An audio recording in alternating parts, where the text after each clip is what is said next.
hello there, and welcome to 20 Sides of Failure plays Curse of Strahd. I am the puppet master, moving all the strings. But for today, I'm just a person sat here with a book. But I can't tell a story without my players, and here today we have our Firbolg Druid.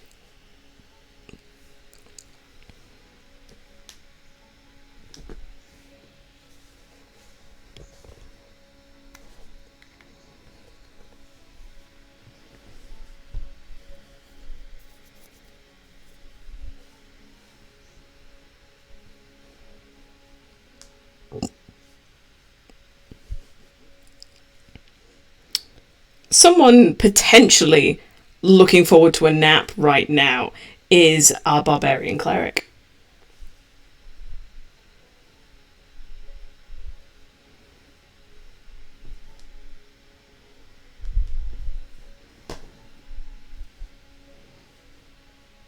Well, the closest thing that we have to glory in this place is our Aasimar Paladin.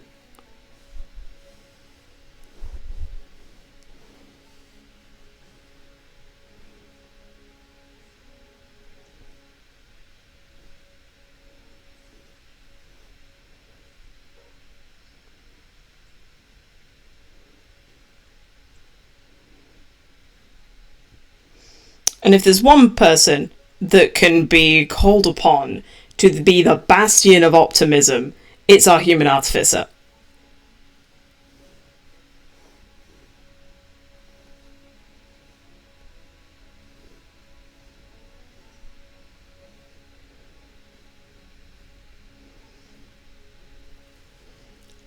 And someone else that thinks the group has this is our Elven Sorcerer.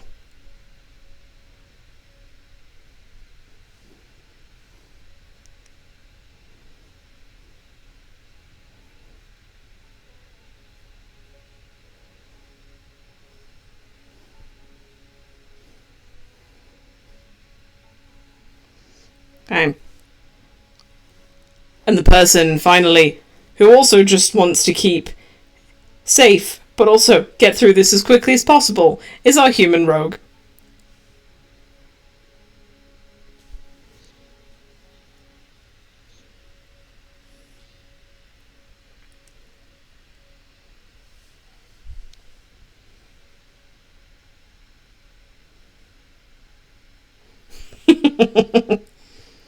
So, an announcement before we officially start with the recap. The VOD for last week's episode is now up and running. A little bit late due to technical difficulties on my side, but it is up, and it is up on the YouTube channel. So if you missed last week's, you can go find it on YouTube. But as a quick recap, the party went to an old abandoned castle on the hill known as Argynvostholt. Through their exploration, they were able to find that this place used to be the home of a Paladin order, the Order of the Silver Dragon. Even bumped into some of the old members of this Paladin order, now revenants possessing corpses and lost souls wandering the castle grounds.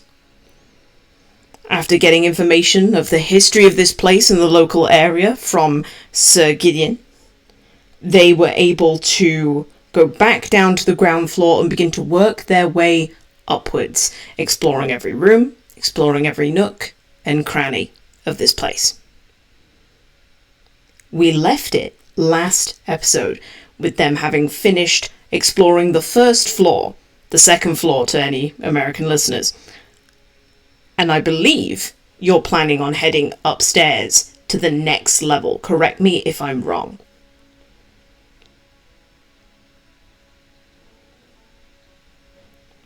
Okay, so what I need from everyone is a marching order. As this staircase is 5 foot by 5 foot, there is no way of people barging past each other. So once you start going up the stairs, that's you locked in. So feel free to, while we're on this map, arrange yourself in a line, saying like, this is where I'm going to be standing.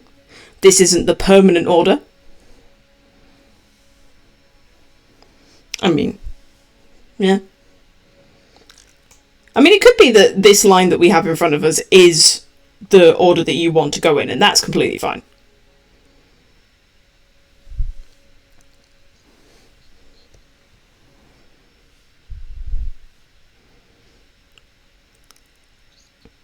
And in fairness, Jack, you get a reassuring squeeze on your shoulder as Esmeralda takes her hand axe in one hand and is just like walking behind you.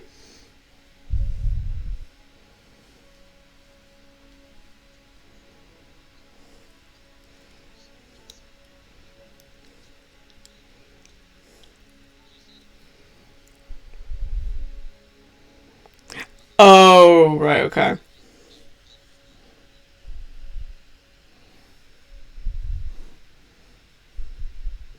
Esmeralda.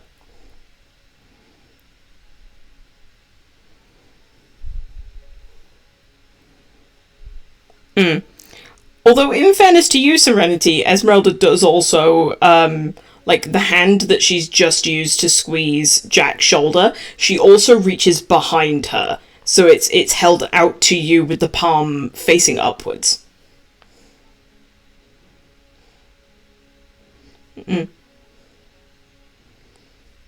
No, as in, you'll be able to see, like, my hand on the camera. Essentially, she's going like that to you.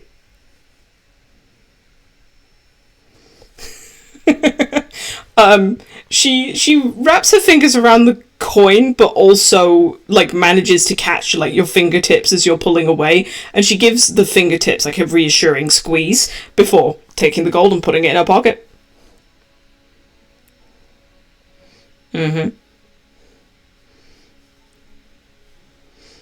All right, then you begin to head upstairs.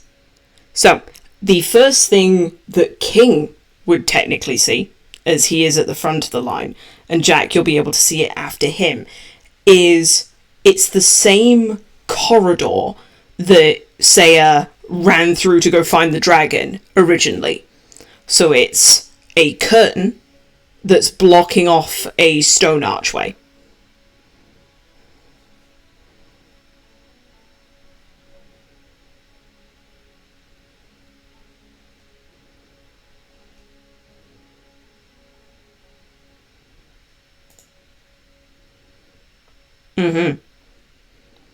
Okay. So I will take us over to here. Now, not all of you are going to be able to see anything. That's fine. It's because your tokens aren't on the map yet. So, it's King at the front with Jack just behind.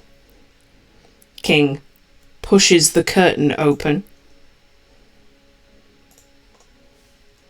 and you are able to see the corridor past you.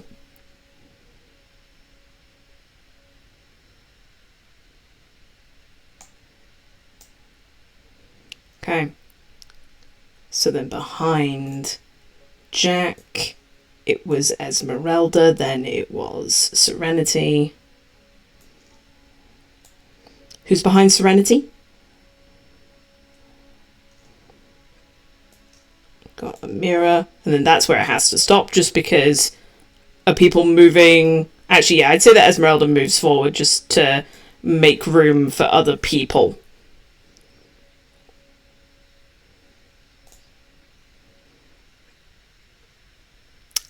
That'll be, yes, give me a second. I just need to change that. Yes, I had it set to no global elimination, so there we go.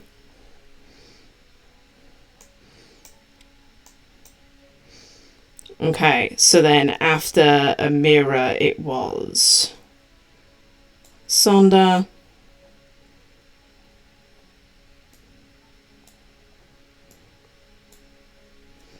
And then after Sonda, it was Saya with Aurora at the back. So all of the players are now on the map, and you should be able to interact with yourselves. I would say Serenity, because of your passive perception, you would be able to tell that in the wall, as you were going past it, there is actually a secret door here. Because you can see the scraping against the floor.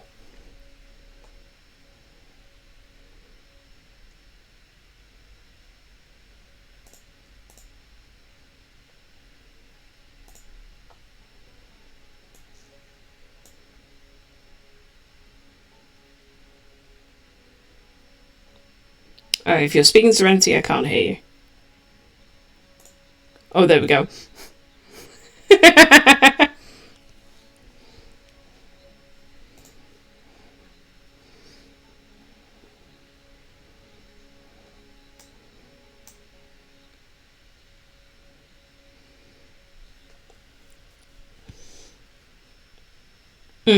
So, checking for traps would make the most sense. Just simply because you are on this side of a door.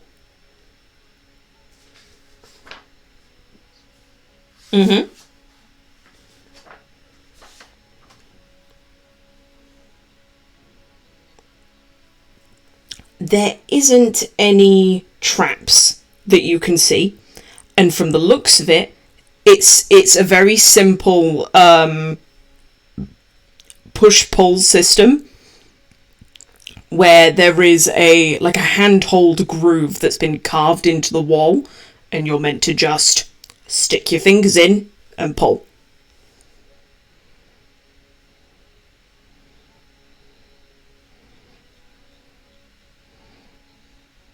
Okay, so I'm assuming you're making enough of a sign where everyone can see you.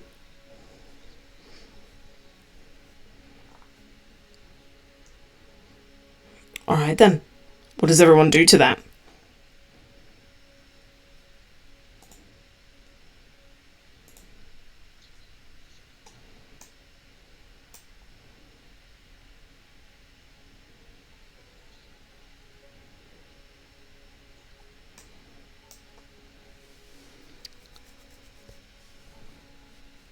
Okay.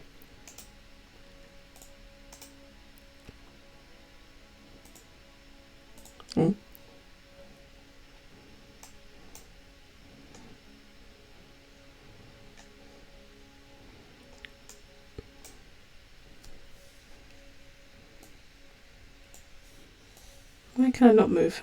Oh, it's because I'm on that.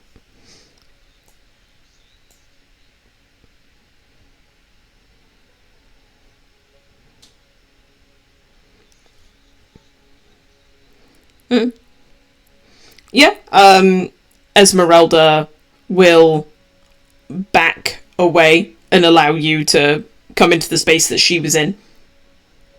Sonder, if you want to move up, feel free.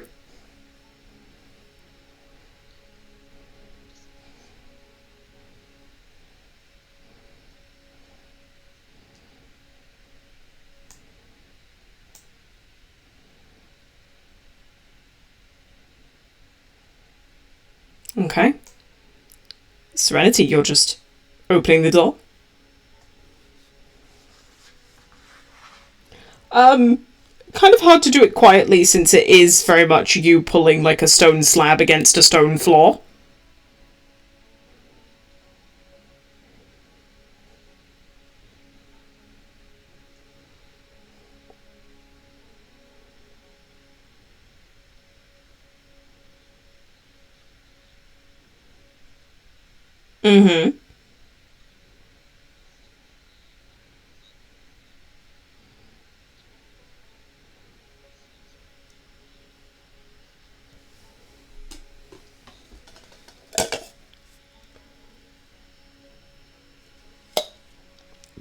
Okay.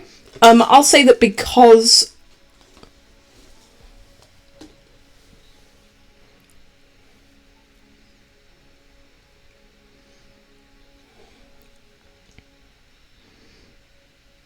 especially in this cramped of a hallway.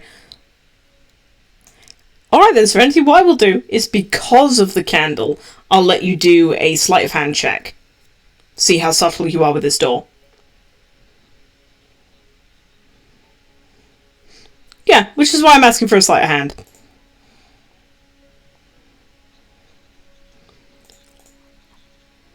Yeah.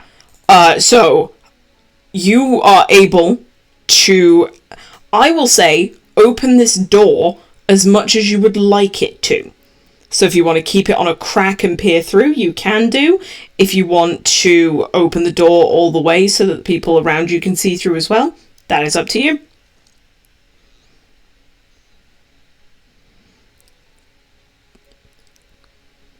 Okay, so I'll say that you open it probably about a third of the way. Okay, so I will open the door, and what you can see is this massive entrance and audience hall. To your right is a 50-foot long, 30-foot wide audience hall crumbling. The left-hand wall, like your character's left, has completely fallen through and succumbed to rust. Character left, leaving a pile of rubble in its wake. In front of you is a large wooden throne, carved to resemble a dragon, with unfolding wings that faces 3 tall windows to the west. Slumped in the throne is a gaunt, armoured figure, with one gauntlet wrapped around the hilt of a great sword. They haven't noticed you yet.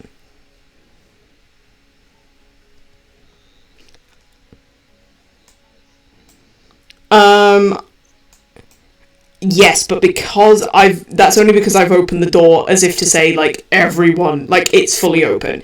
Because you've only opened it a third, I will say that only Amira and Esmeralda can see what you see. And even then, they can only see the throne. They can't see what you can see off to the wall. Map right your character left.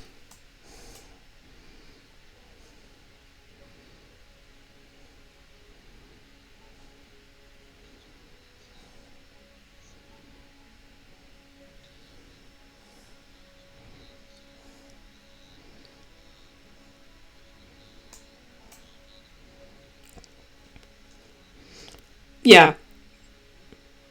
I'll say everyone within 5 feet of you. So yeah, Aurora, you can't hear this, and Jack, you can't hear this.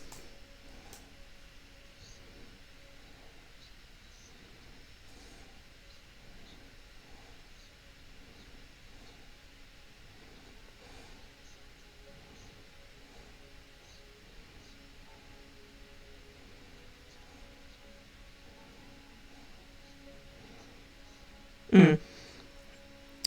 As you look back into, very quickly before Saya says anything, as you look back into the room, Serenity, to like recheck to see if he's noticed you, what you do see is that black smoke dragon that Saya brought into this castle is clinging to the back of the throne. So it has made its roost on this guy's chair.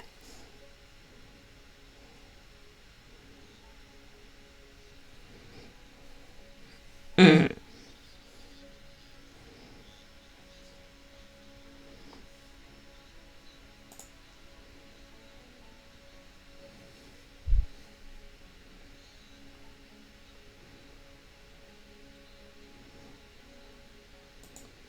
Okay.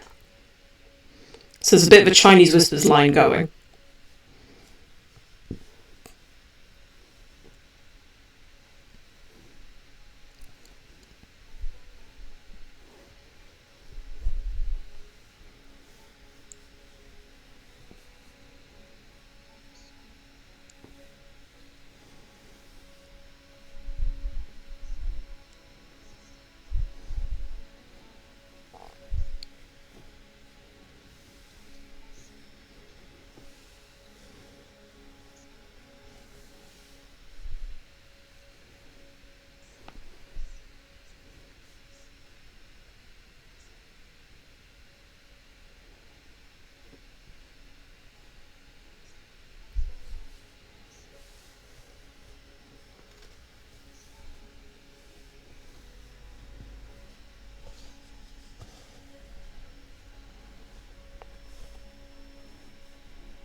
They are the most armoured that you've seen so far.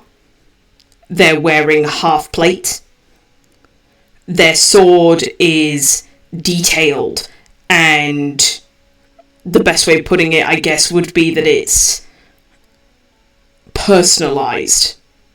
Maybe not necessarily personalised to this man, but definitely personalised to the point of this guild.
Yeah, Serenity, if you are fully stepping into the room, then I am going to need a stealth check.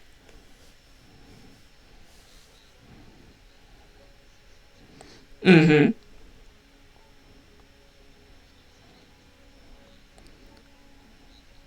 Yeah. As far as you can tell, that succeeds.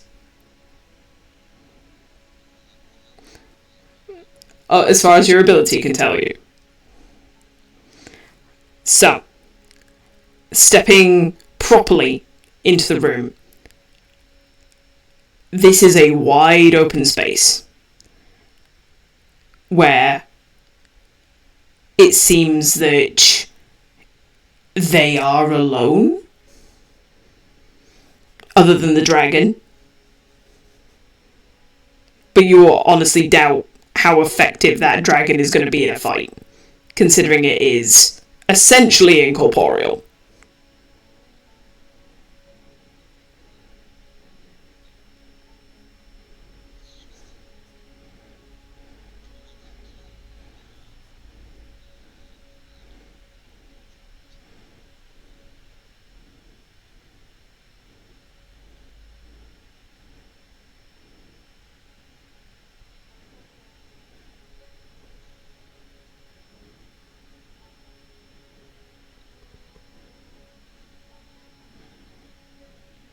Okay, sleight of hand.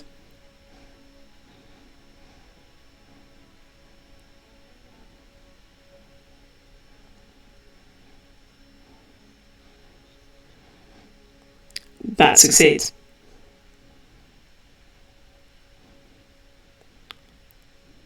Okay. Door is closed. Where do you go next?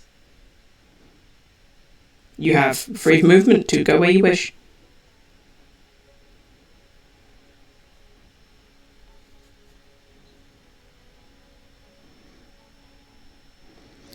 So you would remember, Jack, that the door that you are now stood outside of, that is the room where the knights were.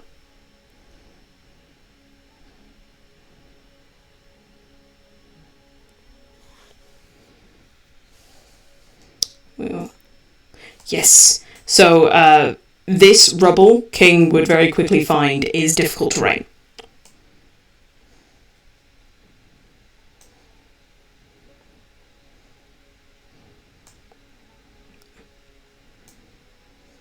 I was going to say, movement is free right now, so feel free to move where your character would.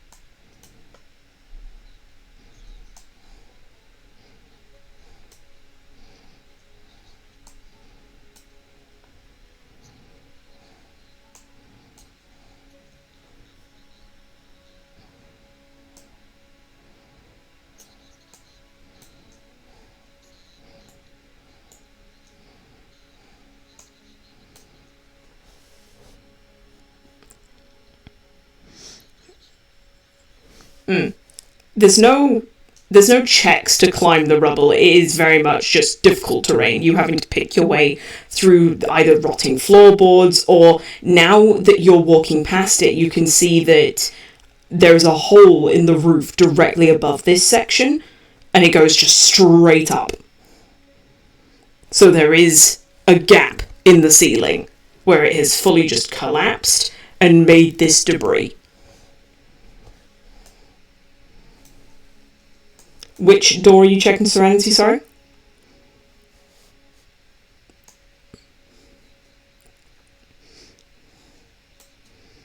The smaller or the larger? South. Okay, yeah, check for traps. Sonder and Amira, as Serenity is right now, very much focused on investigating for traps.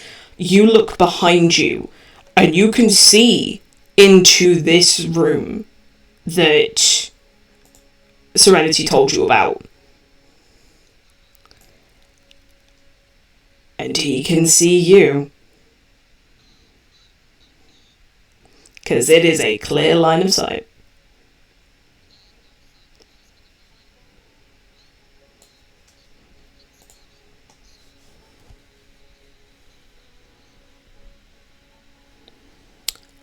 Thankfully, from what you two can see, he's not paying you any kind of attention.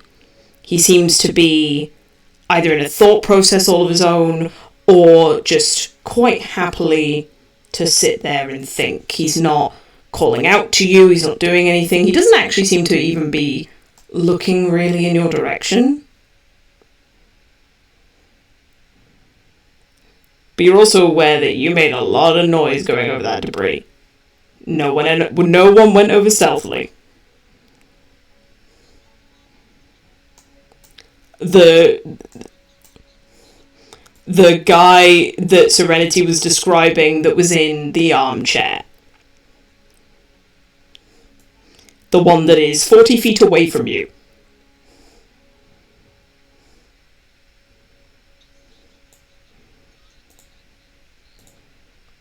No, from this angle you can't see him. That is very fair.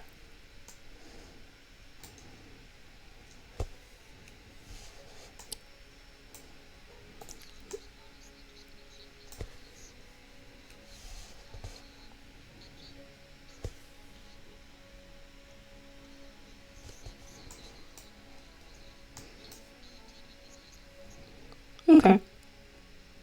Serenity, to answer your question, you can't find any traps? Yeah.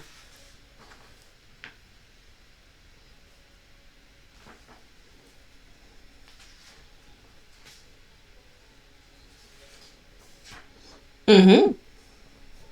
Feel free to, yeah. It's not locked.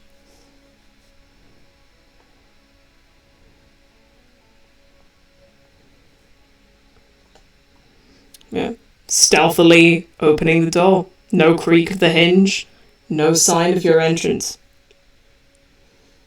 And what you found is a gallery. This room has dark wood panelling on the walls that rises up to a height of about 3 feet. Above the panelling, the walls are painted with murals of religious figures performing holy rites and miracles. In the centre of the wall here, let me do a bit of a ping. The centre of the wall here, excuse me, ping please. That's right. Around here, there is a tattered curtain that hanging in an open doorway. So this is technically 2 separate rooms. They've been partitioned off by an old curtain. 3 tall, slender stained glass windows set into the east wall depict 3 figures in white robes with orange sunrises behind their heads.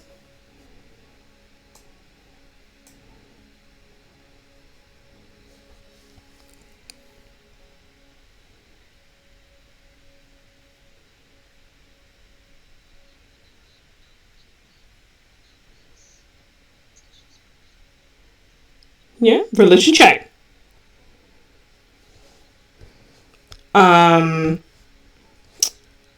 Yes. So go for a religion.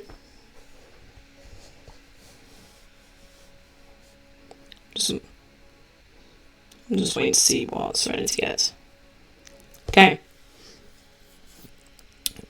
The two main deities of this realm is the Morning Lord and Mother Midnight. If they have sunrises behind their head, then more than likely they're attached to the Morning Lord.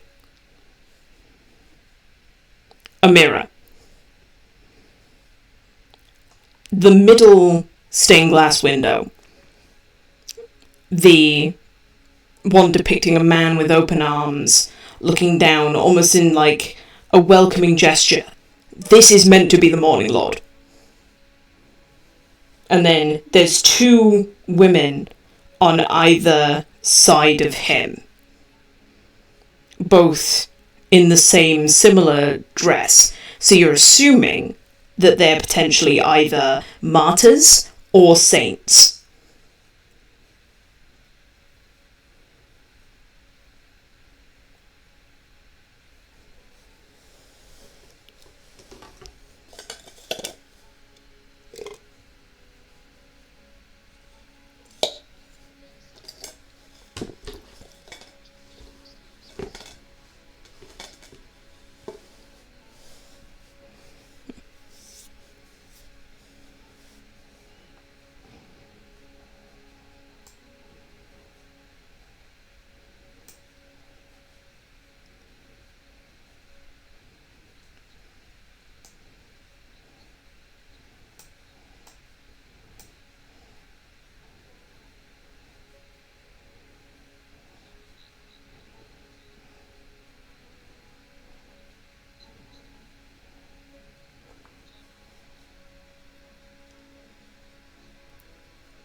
No traps that you can tell.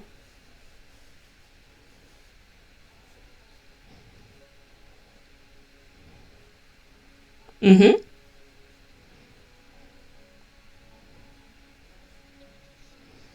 Yeah, you quietly open the door. And it leads you to a set of spiral stairs going up and only up.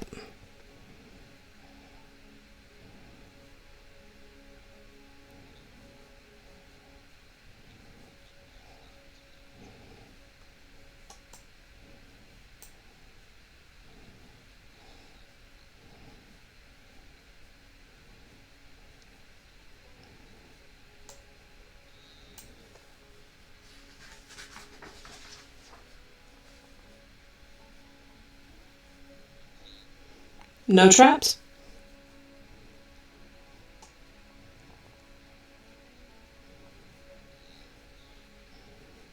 Okay. A large, expansive room in front of you. And it seems to have been, at one point, a study. This room is a haven for dust and cobwebs. 3 narrow windows allow slivers of light to illuminate bare oak shelves along the walls and a torn, padded chair lying on its side near a cavernous hearth. A picture above the mantel has been slashed, its lower half hanging down below the frame like a torn piece of flesh. An iron door on the set. An iron door set in the south corner of the west wall hangs open on one hinge.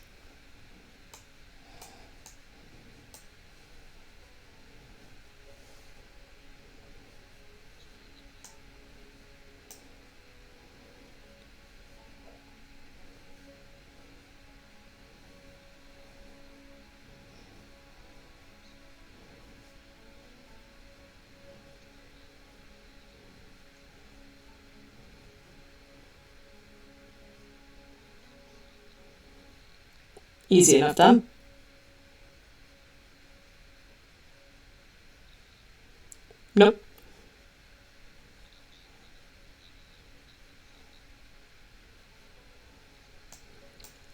Okay. Mm-hmm.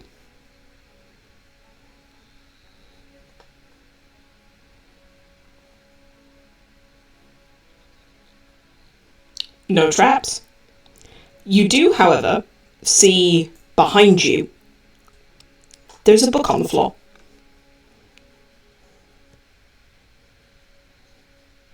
Mm-hmm. There isn't any inscription on the front cover, but along the spine, you're able to see that it says, The Oath Celestial. Mm-hmm.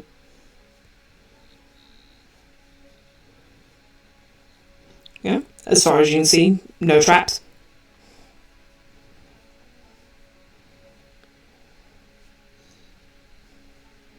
Mm-hmm.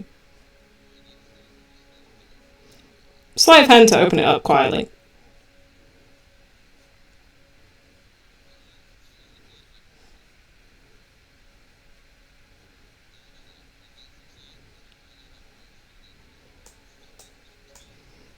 Um,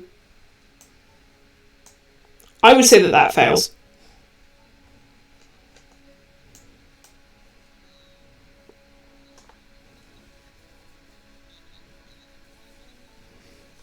Okay. No stealth, no sleight of hand. This door creaks open and all of you are able to hear it. Actually, no. Ironically, Jack and Aurora, you wouldn't hear this, but everyone else does.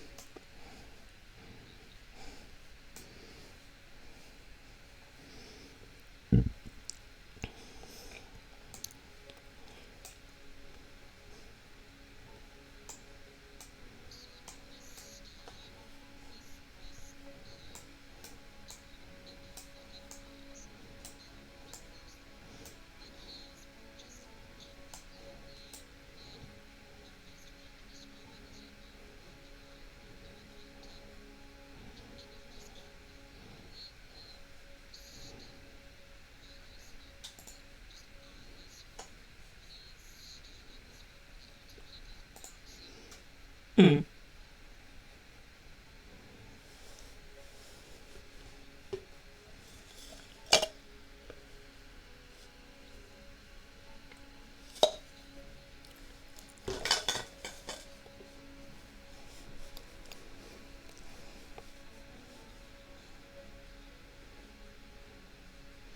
And what you find... Oh, go on.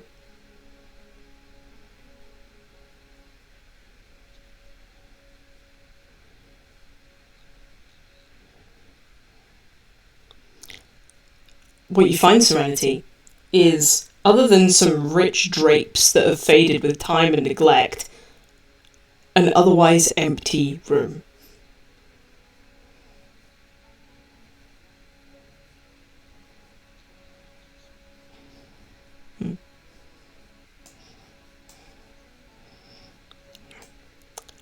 Sonder. He shifted.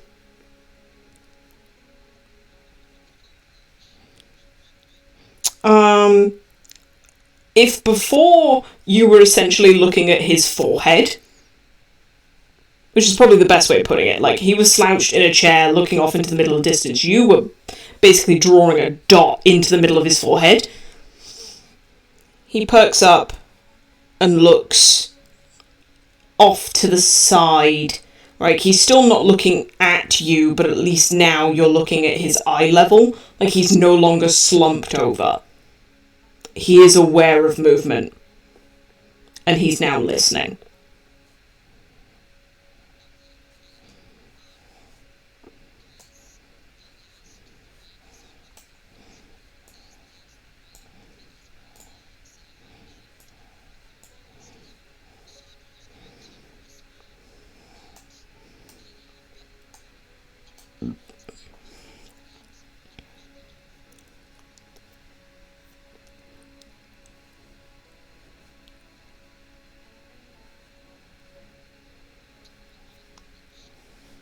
Okay. So now everyone can see what the others have seen. Off to your left for all of you, You can see the iron door that is just now laying on the floor, the doorway now laid bare. You can look up above the fireplace and see the tattered painting.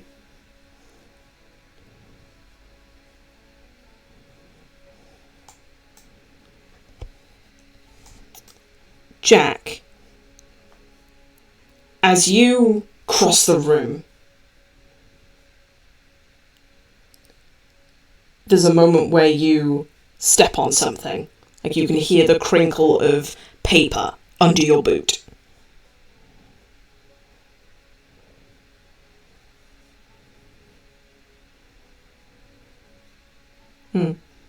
There's a single piece of parchment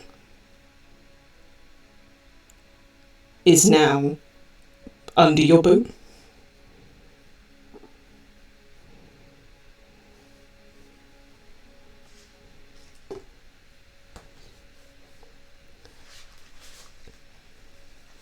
No, it does have writing on it. And it's writing that you also understand, should you wish to read it. I will put this as a handout in a minute, so that once it's shared around, everyone can read it. But for now, I'm just going to read it out. My knights have fallen, and this land is lost. The armies of my enemy will not be stopped by sword or spell, claw or fang. Today I will die, not avenging those who have fallen, but defending that which I love, this valley, this home, and the ideals of the Order of the Silver Dragon. The enemy surrounds me. The time has come to throw off this guise and show these heathens my true, fearsome form. Let it spark terror in their hearts.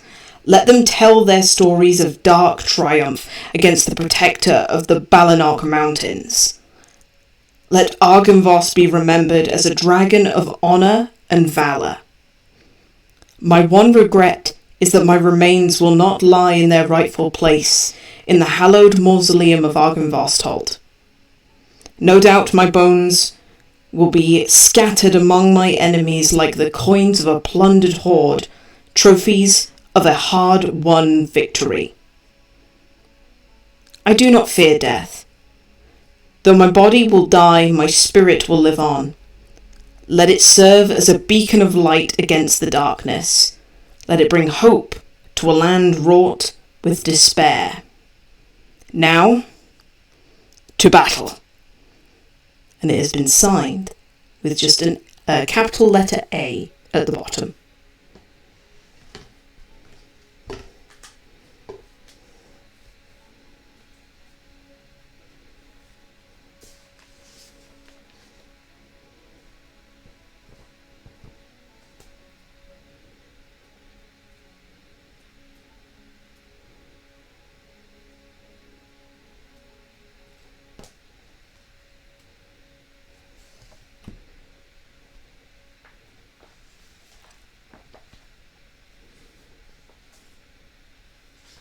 So the main features of interest, I'd say, in this room is the painting that hangs above the fireplace, and then the vault, which I can see Amira is now looking at. So, Amira.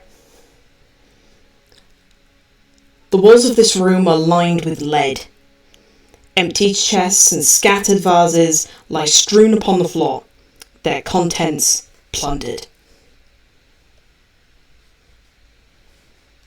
This seemed to be a very secure vault once upon a time, but has long since been ransacked.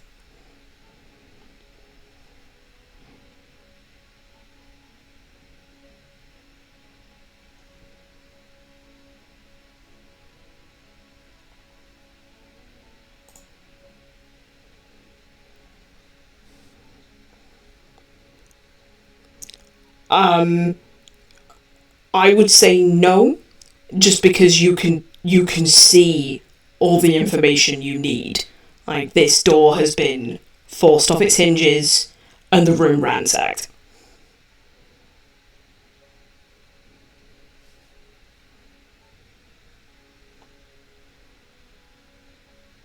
Hmm.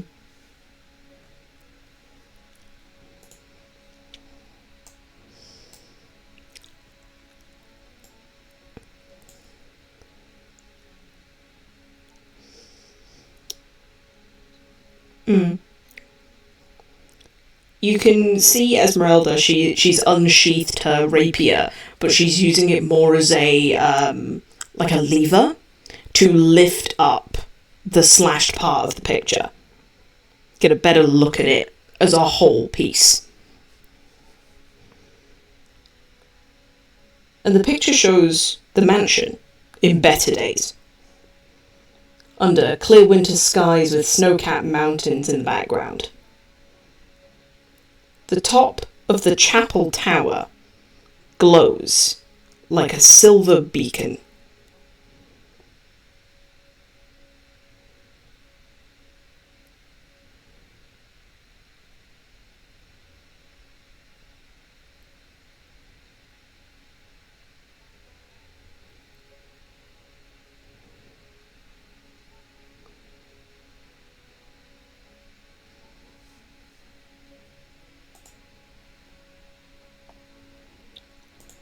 That's actually a very good question.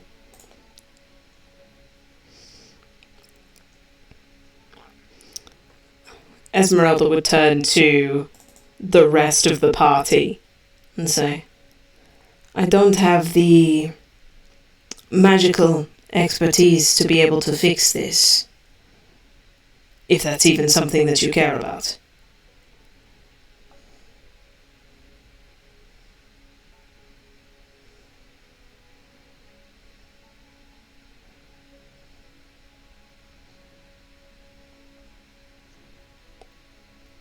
Okay.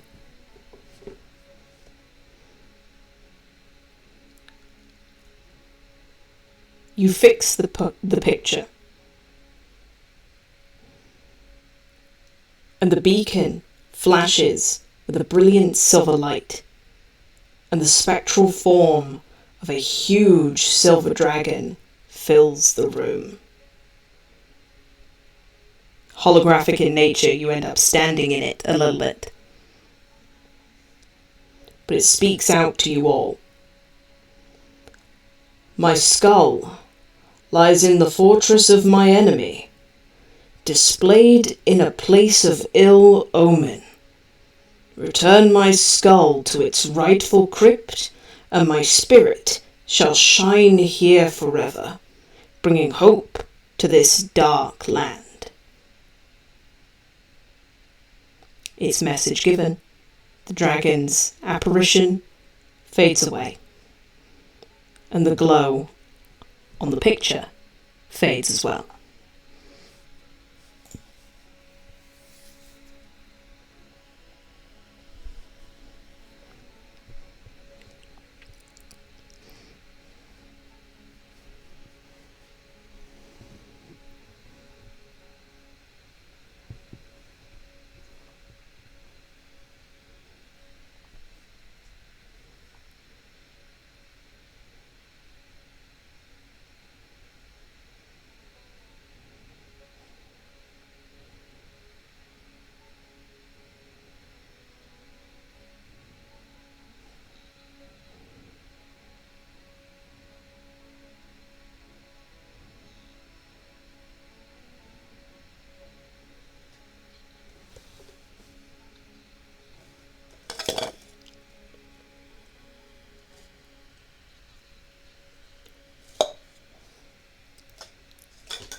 Everyone that is stealthing needs to make a stealth check.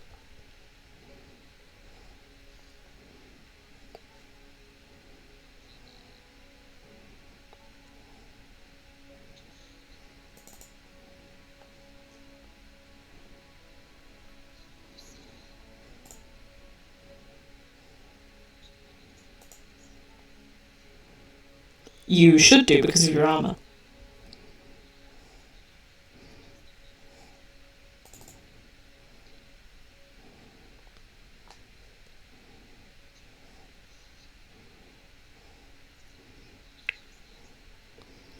Okay, so we'll do...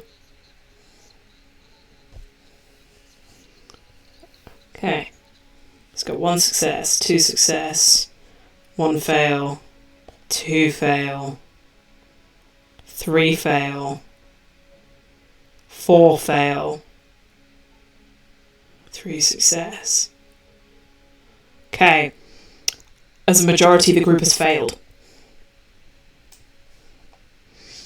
So, as you are moving across, Serenity, keep moving in a direction. Everyone move as they would, where they are moving as a character, moving in the directions that they would go. Sonder, because you are heading on that side rather than the other with everyone else, you have a clear view into that throne room. And rather than just now listening, he is actively watching.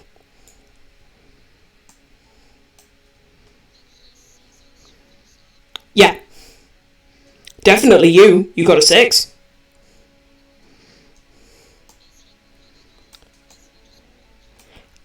His head follows you. Like, as you walk past, he turns his head to keep you within his vision.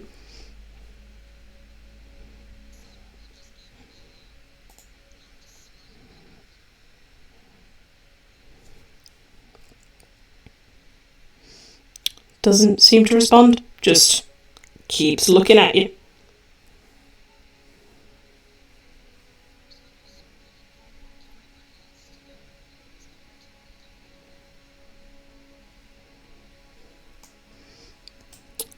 Fair enough.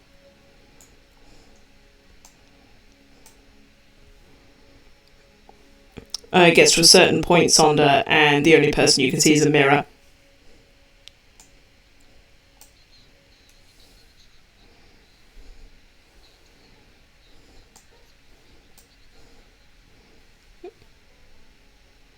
And he follows you.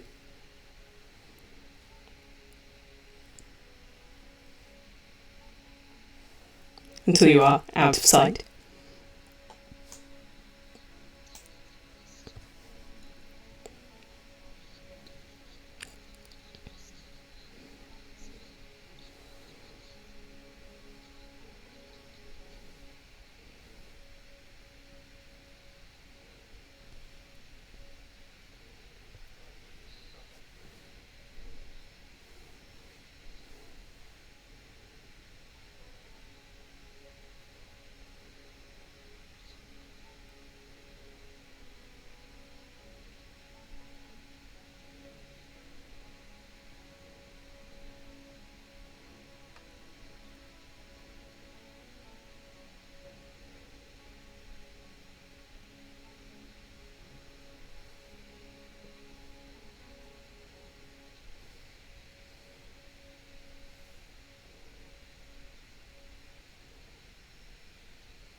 Okay, no traps as far as you can tell.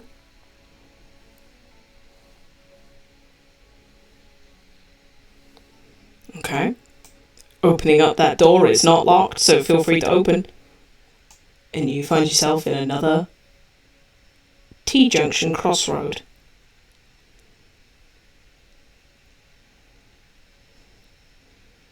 Mm-hmm.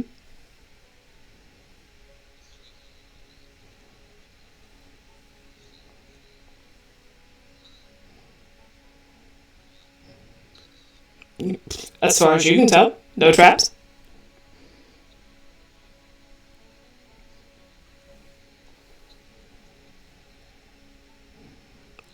Mm-hmm. It's not locked, so feel free to open the door.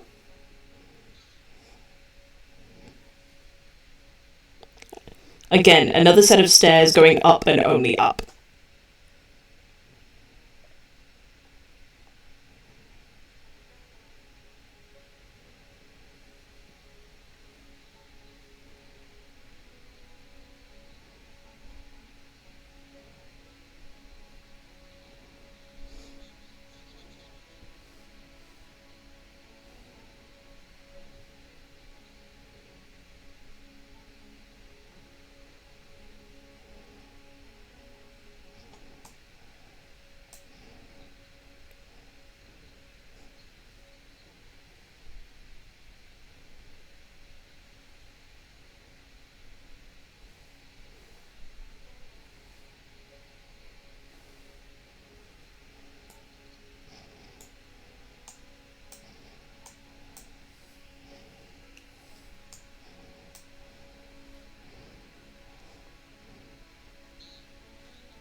Yeah, as far as you know, you're good.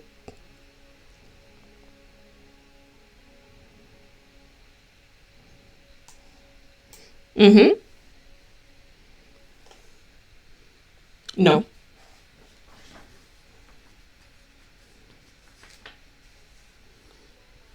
And you find a set of ruined bedchambers. Because the door behind you, that technically isn't a door, because the door's completely come off its hinges, so you can just see into the room behind you. Most of it's collapsed. The wooden floor is strewn with rubble and falls away into the foggy abyss that is the house that has come apart. The roof overhead is jagged and broken.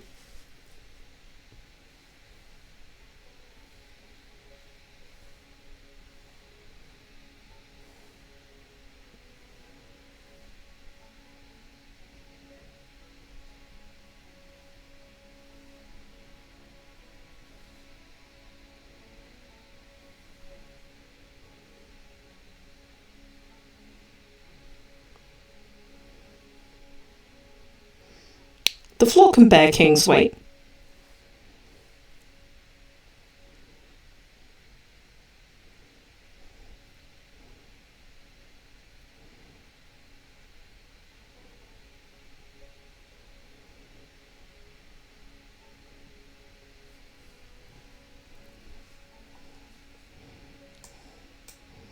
Mm-hmm.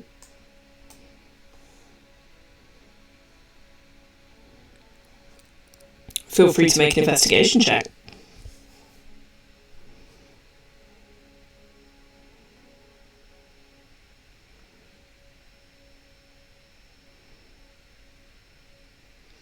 The bedrooms up here, Jack, are pretty much a mirror of their counterparts on the floor below. And when you think about it in your head, yeah, the bedrooms where you fought the spiders are very much like the floor below this. Exactly, the floor below this. They're all in the same state of disrepair. They're in the same state of being open to the elements, so if anything, they've taken more damage of just being open to the wind and the rain. They haven't been used in a very long time. Any furniture that would have been in here is completely smashed and taken apart. There is nothing in here that would be considered helpful to you.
Mm-hmm.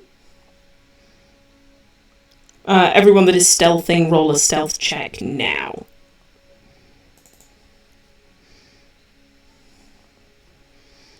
You're fine.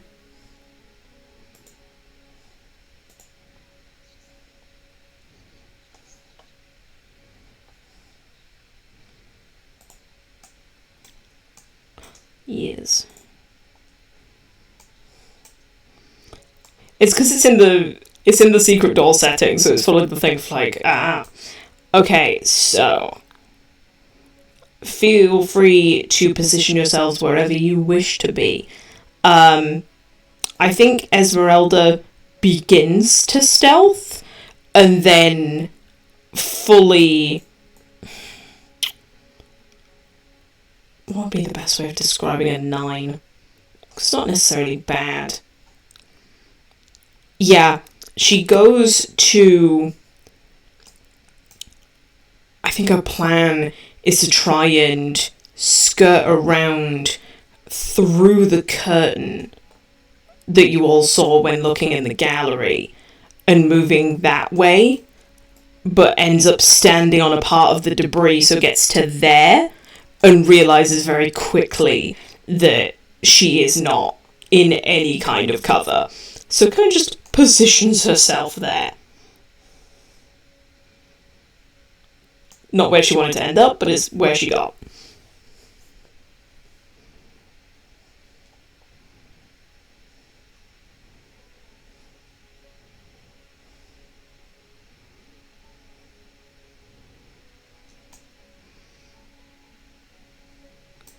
You can, if you wish to, come across this way, but bearing in mind you will have no cover.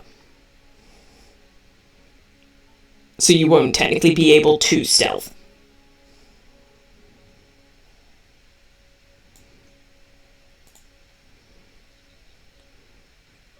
I was talking to everyone that was looking at potentially crossing over the pile of debris. That you can try, but you will be in open cover and completely in front of this guy. Like, there will be no stealthing.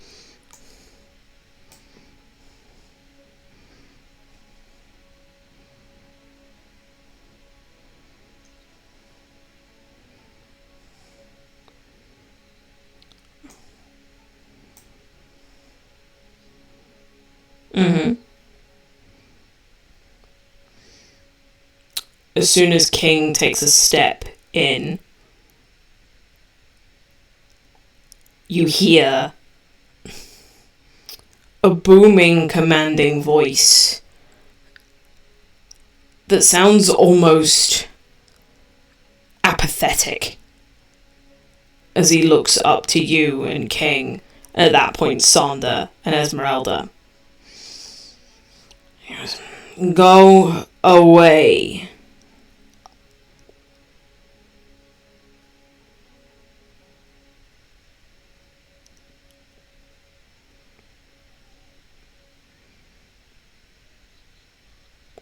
Yeah.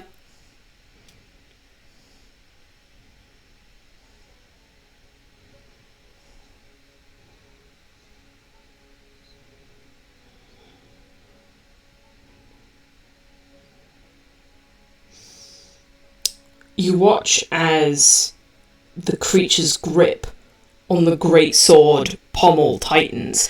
And now that you're in the room, Jack, and to be fair, Sonder, you get a better look at this man. He suffers from the same condition of the knights that you met earlier, in the sense that he is a walking corpse.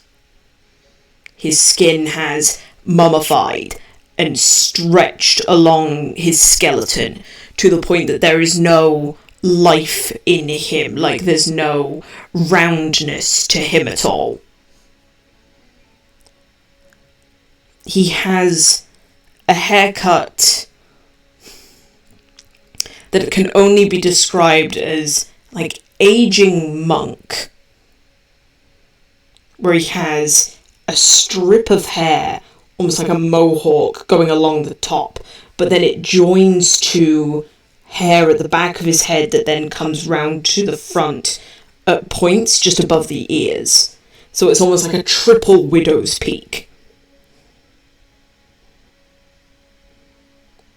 He does have a beard, but it is very scraggly and unkempt. The sword that he wields touches the floor. And the hilt is designed to look like... the pommel looks to be like a dragon's head, and then the guard comes down almost like wingtips. So very stylized to look like a dragon. The tip of the blade is poised in the stone floor itself, and he very much has a pose of slumped undead king.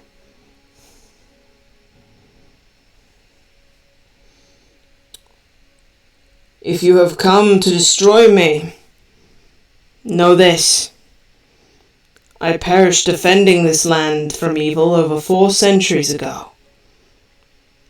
And because of my failure, I'm forever doomed. If you destroy this body, my spirit will find a new corpse to inhabit.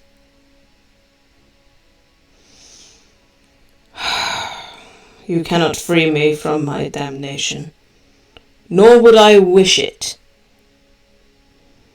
If you have come to free this land from the creature that feasts on the blood of the innocent, know this.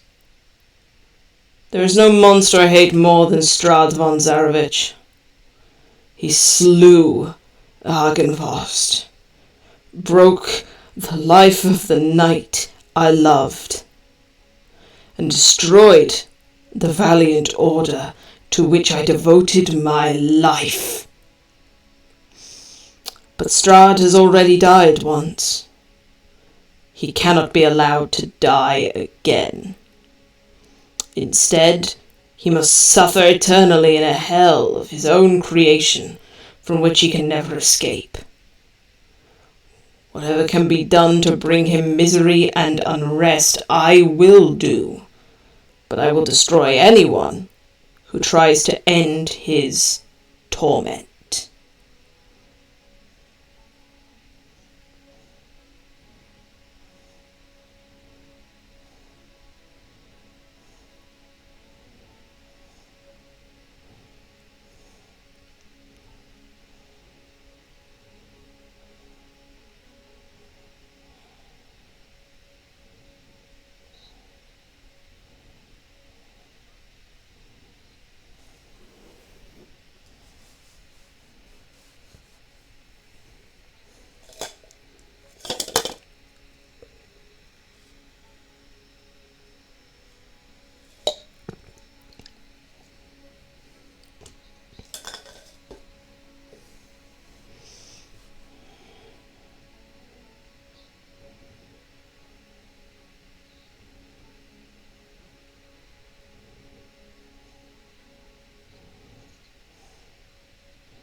You're here to tell me that you plan on storming the Dread Keep with the sole purpose of liberating our master's skull.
Jack, make a persuasion check for me.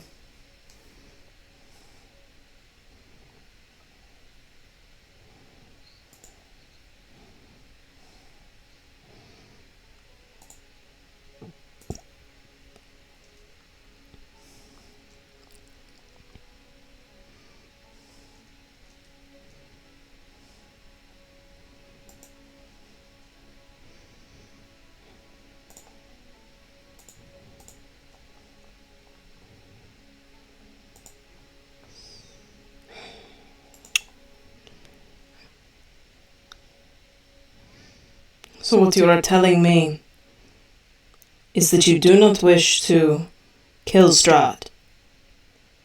Simply take away some of the luxuries that he has in this life.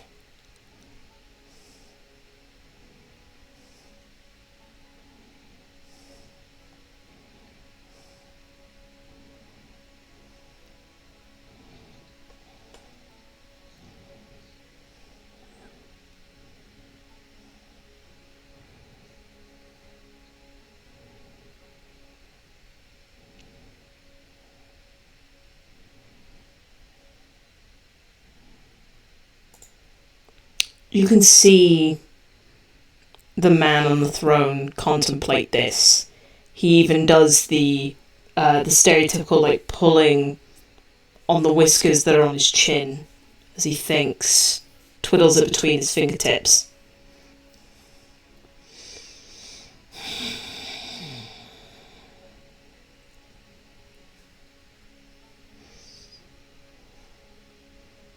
Even if what you say is true,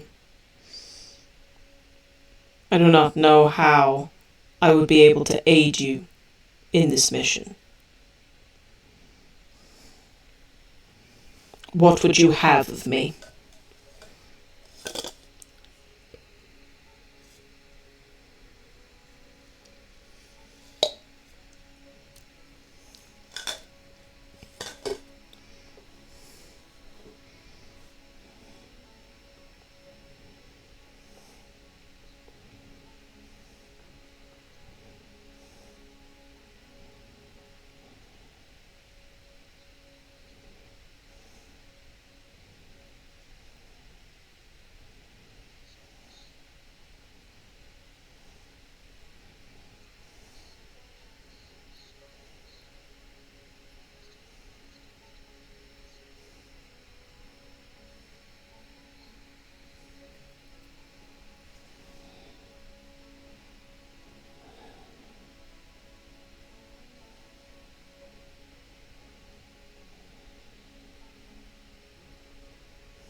And you can see him sucking on his teeth as he thinks about what you're saying. Thinking about whether that's a good idea, whether that's a proposition he's happy to make and take.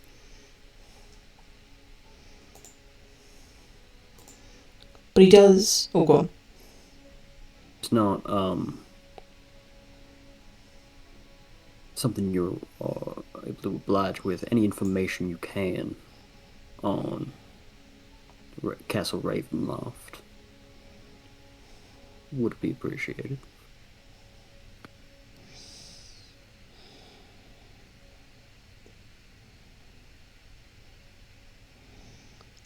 Using the great sword as almost a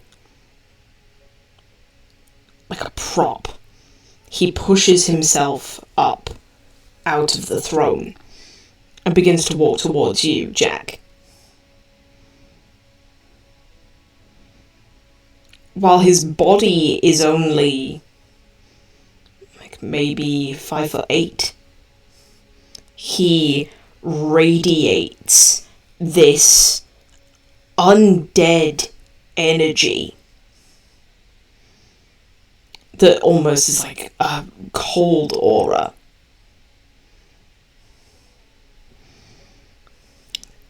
He moves past King to stand right in front of you, Jack. Jack does not waver, but Saunders being behind him, you could see, he's bouncing a little bit in his boots. He does not want to be right. No, literally. Where are Jack's hands? In his pockets, right? Got you. Then Sonder puts a very supportive hand, like, in between Jack's shoulder blades. Just to be like, we're here, and if this goes south, we will not let you die. You all hear a crunch off to your right as Esmeralda purposefully stands, like, in the middle of the debris. The creature looks over to her and, like, as an acknowledgement of her presence.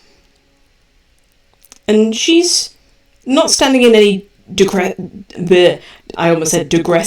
aggressive or defensive way, but her hand is firmly wrapped around the hilt of her rapier.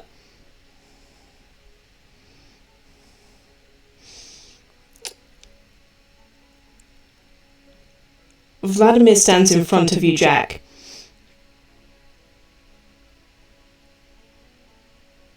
Looks down at you. Even with the height difference, there's a thing of condescension. That's a good word, I like that word. But he looks to you and very slowly, very deliberately says, if you make it out of Ravenloft with the skull, then I will promise you our protection to make it back to Argynvostholt with the prize.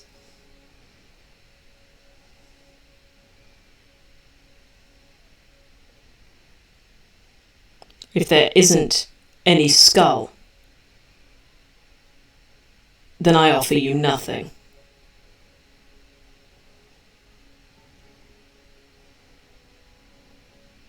I can make a no. Sounds fair. I will hold out a hand for you to shake.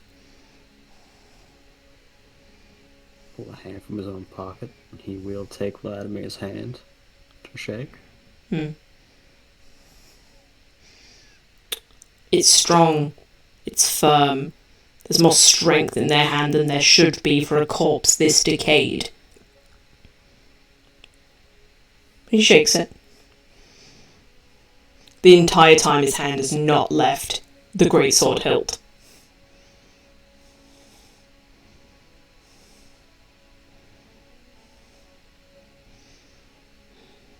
I appreciate this.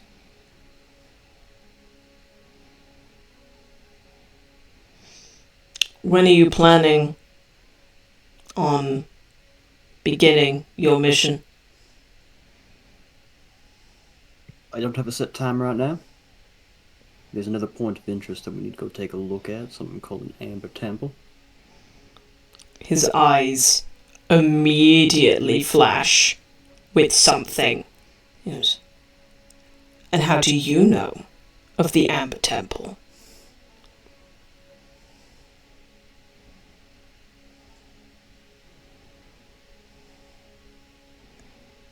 People from your order?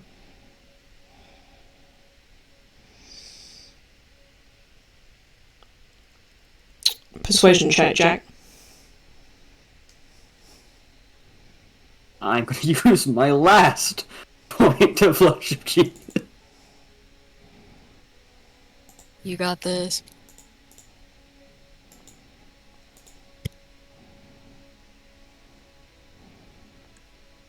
Okay. The immediate reaction, and all of you in that area saw it when Jack brought up the name Amber Temple, there was the unmistakable look of just pure, like, anger, fury, rage, whatever you want to call it. This man did not appreciate that name being dropped. But at the mention of someone from the Order telling you all about him. He's very surprised. That takes him off guard. He wasn't expecting that response. But he nods slowly.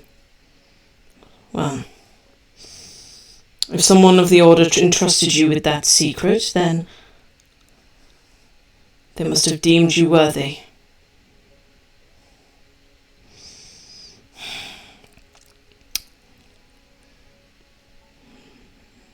Fine. Be on with you. Return when you are done on your research mission. But be warned, that place is worse than here.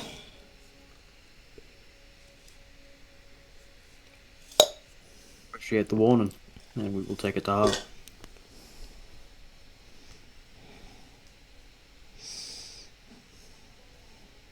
No, I will not. Go on. I was just gonna say, let's get out of this person's way. And he, as he turns to leave, he kind of calls out over his shoulder, I won't tell you again. Go away. And returns to his throne. Yeah, Jack's just gonna turn and start walking away. Just gonna call out, we are leaving now.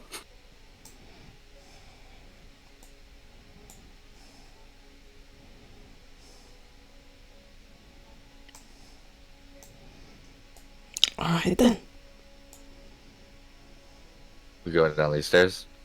Yeah, we're getting our person who we left down in the Savid.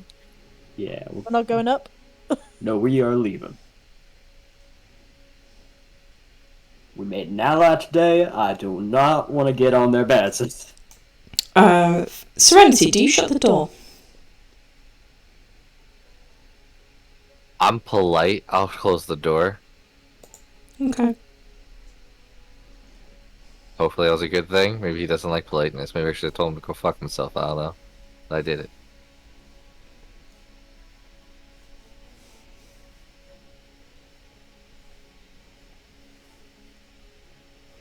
Alright then. You head all the way down to the ground floor. And you find Savid where you left him. He has stayed true to his word and has stayed hidden in that little storage room with the wine barrels.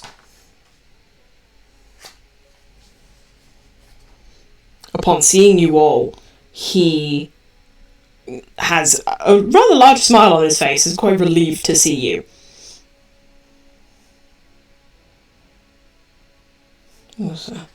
So, can't be that bad up there,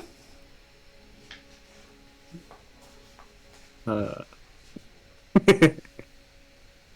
Could be a lot worse, actually.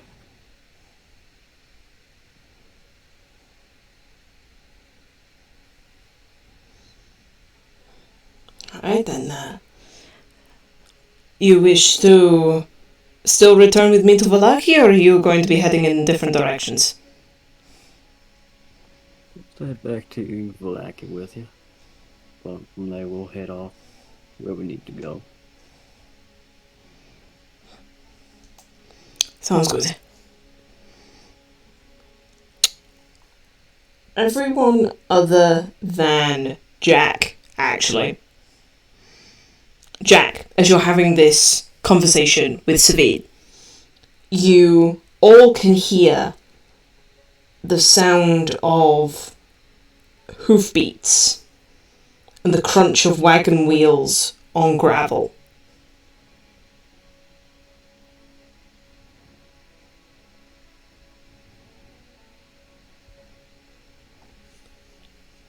Someone's outside the front door.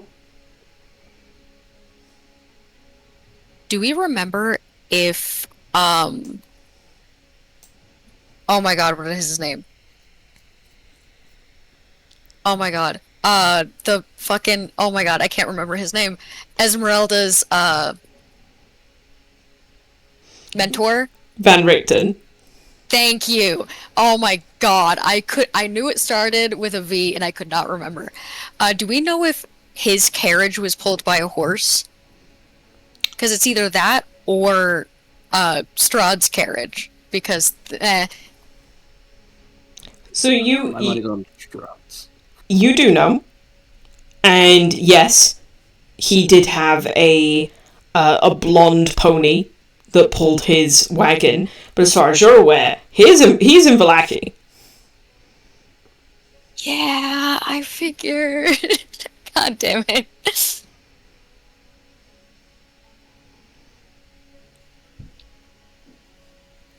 Yeah, Jack's going out the front door. Just walking out the front door. He's sending King first. You don't hear this though. It's everyone other than you. No, that is right. That is right. So no, Jack is just heading out the front door. Yeah, Amira will say something then, so Jack does know. There are windows by the front door, so if you want to take a peek out, you can do. Yes, please. Okay. Is there anyone else also going up to the front for a peek? 100%. Easy enough then. There are enough windows. Why not? Technically for everyone to have a look if they want. Sure, why not? Okay. Sure. Everyone that goes up for a peek, you see someone is stood in front of the statue outside. And at first you're not entirely sure what they're doing. From certain perspectives it looks like they're just looking up at the statue. I would say, Aurora, you're potentially the one that clocks this first. While to some people it looks like he's just looking up at the statue and admiring it, you can tell that he's fully, opened the front of his trousers and he is pissing on the statue. Oof. She's gonna grimace. What a sight. After a bit, he turns. He's obviously put himself away. Gets back up into the front of the wagon that he drove up here and goes back down the hill. But he's left a box in front of the statue.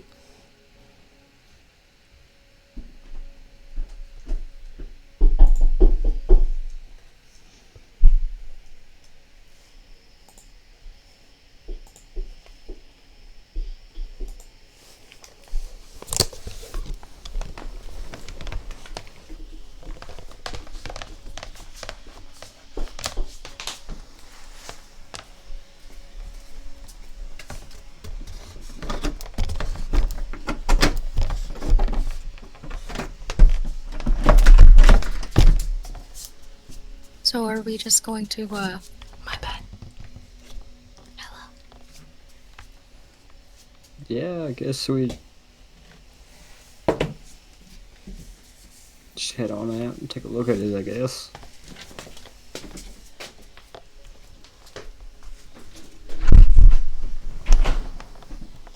Just everyone be careful.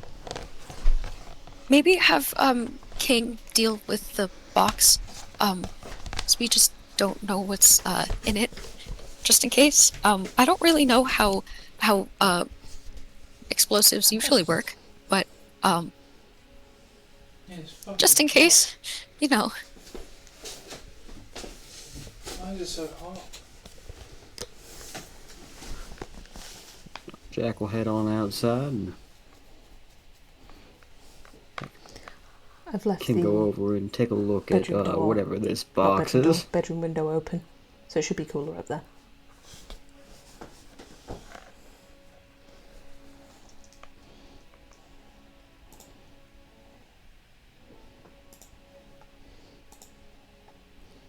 Just gonna need someone to repeat themselves. Is that you guys heading outside to look at the box? Yeah, Jack's going outside. He's having King pick up and look at the box. Okay. Sonder is, right behind Jack. Yeah, I was gonna say Amira is as well. If anything, just to be able to put a shield in front of people. Completely fair.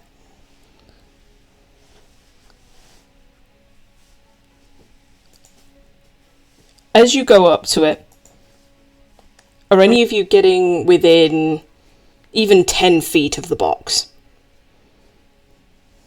I'd say it's best that we stay back and let King handle it just in case.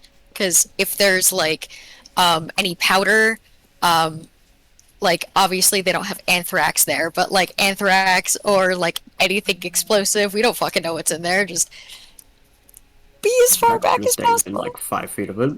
Why? I don't think they have gunpowder. You don't know. There could be literally anything in that box. We have yet to see any evidence of gunpowder in this area yet. It's not just gunpowder. Hey, DM, didn't you describe that we like could hear cannons at one point? Do you need a hand?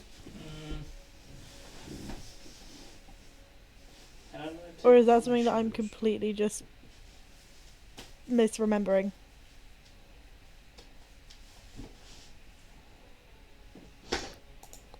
How do your shoes come off? Tell me about these shoes. It's a shoebox. Do you want me to help you with your shoes? Must go on. Oh, yes. There's one glass Okay, slipper I'm gonna need inside you to this come box. here because I'm a little We need to contained, but I find the can person definitely it help you with fits your on. shoes. How should I do them? Well, have you double knotted them? I don't know, probably.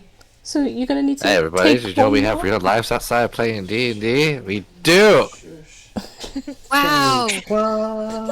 What a surprise. Wait, Believe we it or do? not. Yeah, believe it or not, we are normal people. Wait, I you wanna guys say have normal, lives? but- I was gonna say I want to go that far. You guys have lives? Yeah, you don't? Meh. Depends on the day. Oh, why can't I hear? Oh, it's because you've ripped the headphones out. There we go.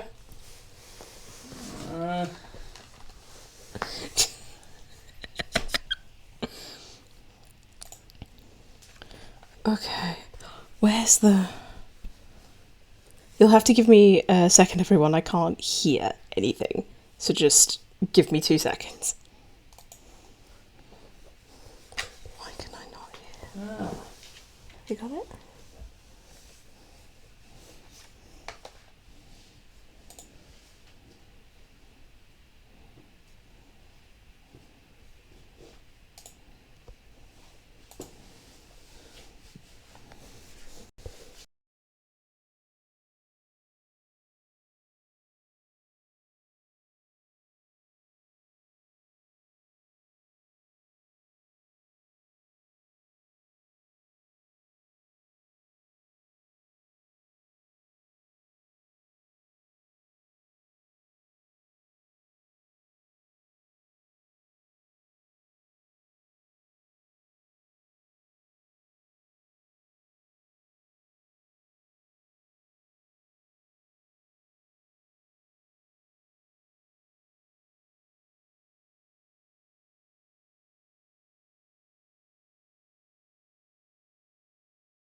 Oh, great. Normally we've been being picked up by OBS. That is beautiful.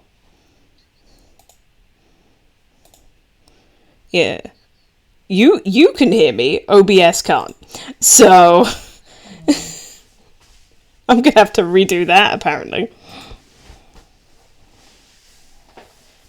Okay, so let us mute that for now.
Okay.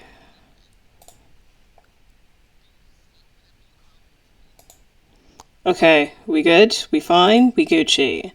Hello. Okay, beautiful. And OBS can hear me as well, so that is all that matters. Apologies for that, everyone. The beauties of someone walking in drunk, but it's fine.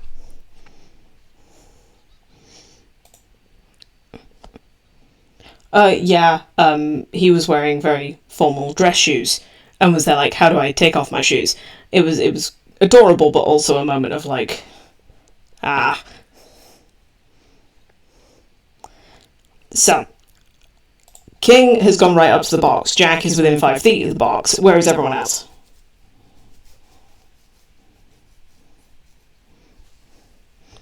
Okay, so you're also next to the box.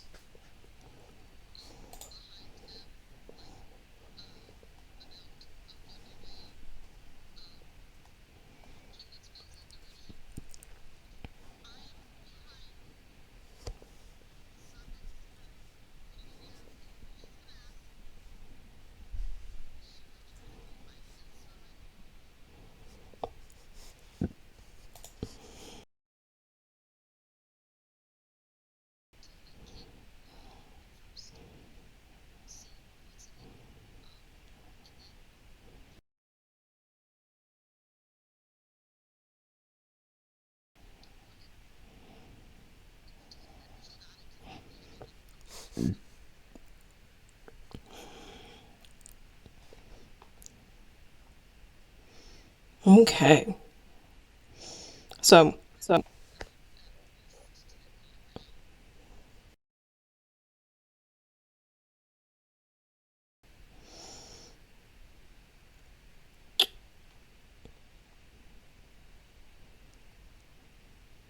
where's Serenity?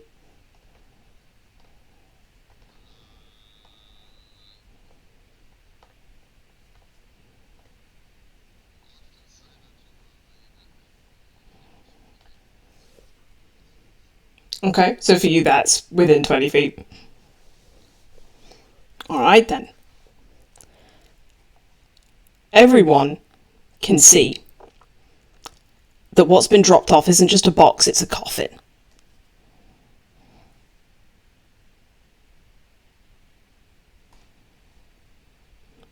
It's decent make.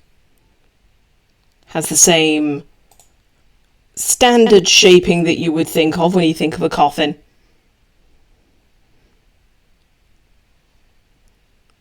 And on the front is a plaque saying that it was made in Vallaki by Henrik van der Voort.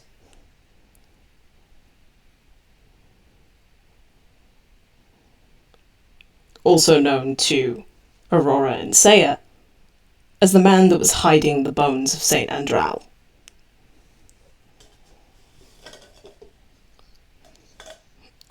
And is now dead.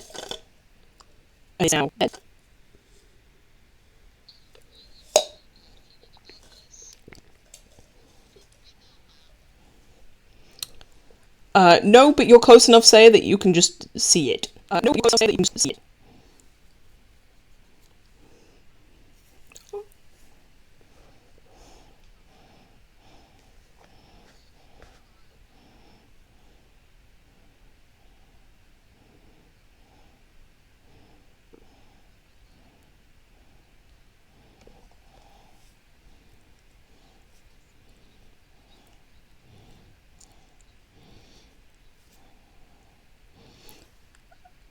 Well, Amira just said that she read out the name, so you would hear it.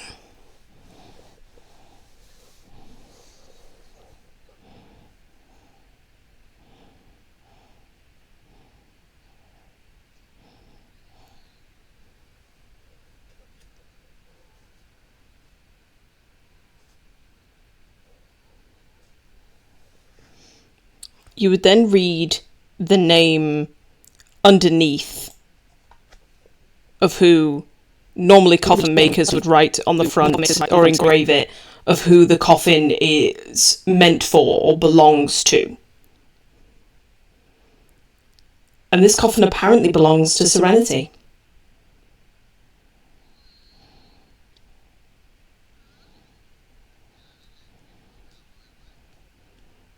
When Amira reads the front of the coffin, it says that the coffin is meant for Serenity.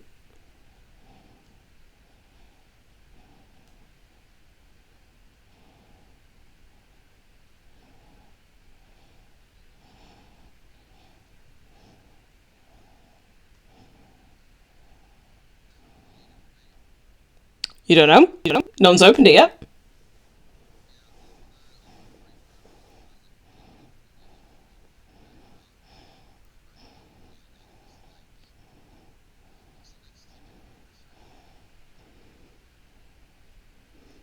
Okay, so a couple of things happen at the same time. You open the lid, and your passive perception does tell you that there is something in the coffin, like from just opening the lid and looking into it. At the same time, the lid is completely wrenched out of your grip as a swarm of bats just come bursting from the interior of the coffin.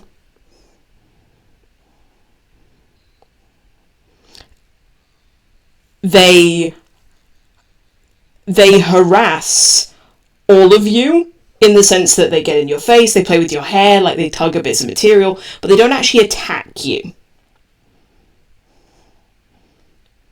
There is, pinned to the inner side of the lid,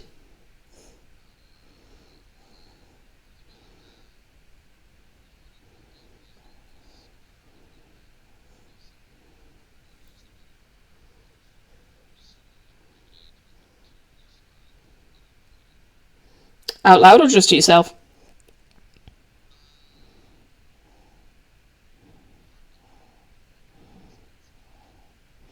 Okay.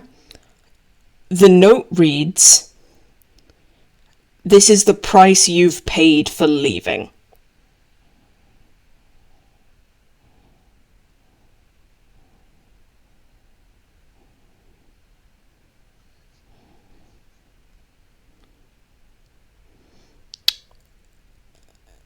And then you all take the time, especially the people that are next to the coffin, to look down and see that there's something else in it.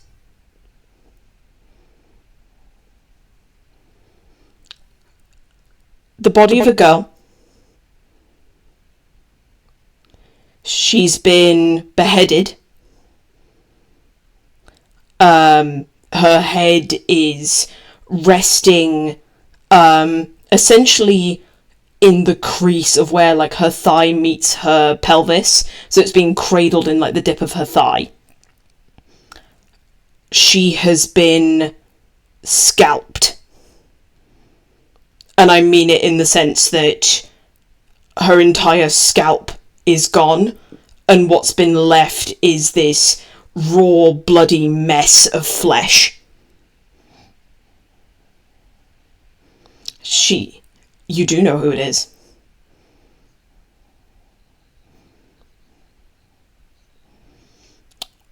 Again, where is everyone? In the sense of where are you standing in terms of the coffin? Did you move away when the bats came out? Have you made sure to just stand closer?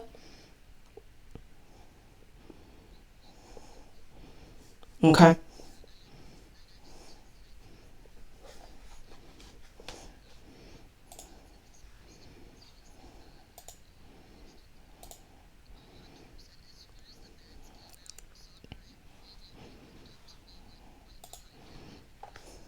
Okay. Saya, everyone else is walking forward. Are you staying back? Are you walking forward as well?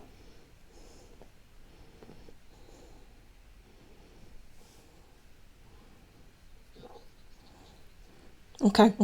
So, everyone other than Saya can see this. And there's layers of reactions and emotions. Amira. Huh, that looks like Aurora.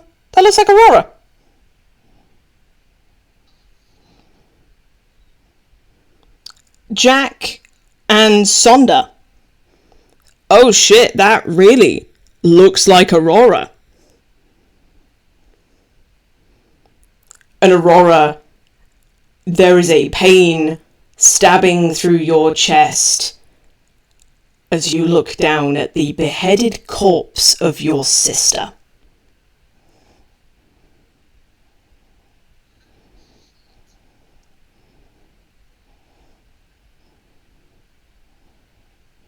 She's been scalped, her long red hair taken. And the only thing that really identifies her as her is how uncannily she looks like you. And her eyes, they weren't closed. So the alternating blue and gold eyes are just staring right at you. Eh.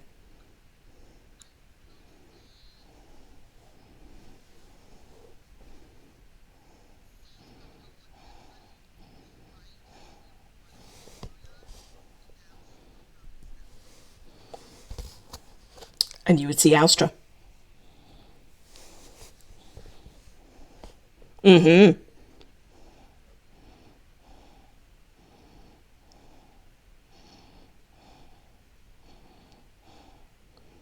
Yeah. The maximum it can do is 80 feet.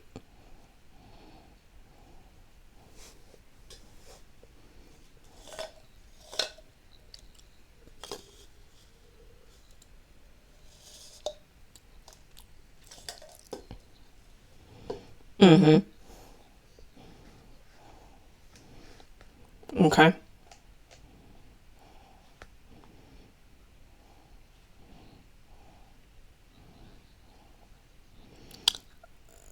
If you're trying to hide from the party, then no, that will not succeed.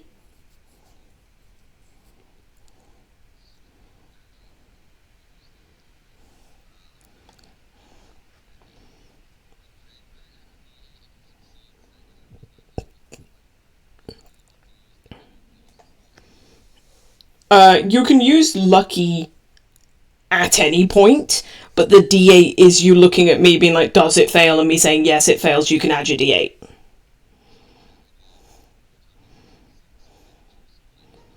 No, as soon as you've chosen to roll a D8, that's you locking in that roll.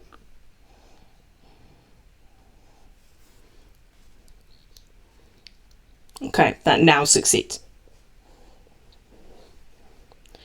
So, in all of your shock, grief, however you wish to process this moment and this information, Serenity throws a dagger made of pure purple energy and vanishes from sight.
Mm.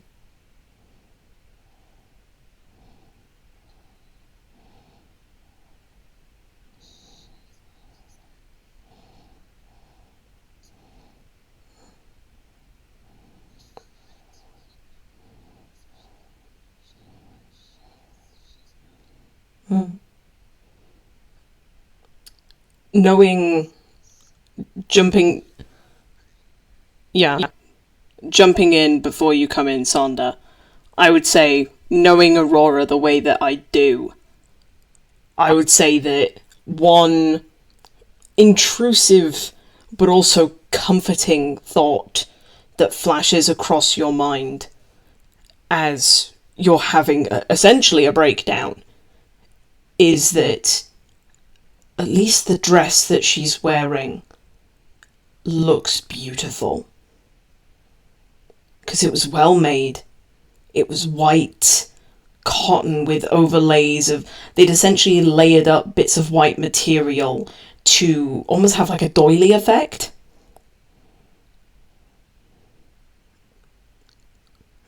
And it's one of those thoughts that you would never think unless you were in the middle of grief.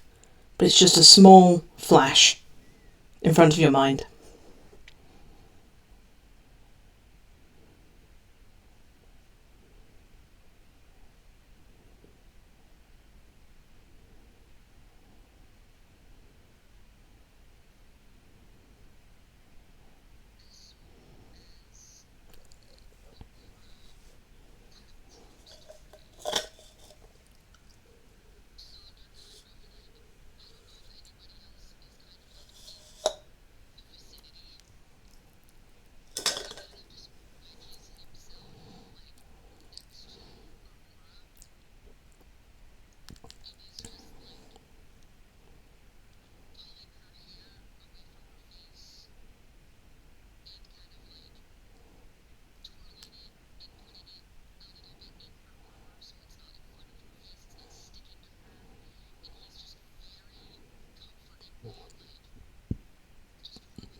Mm-hmm.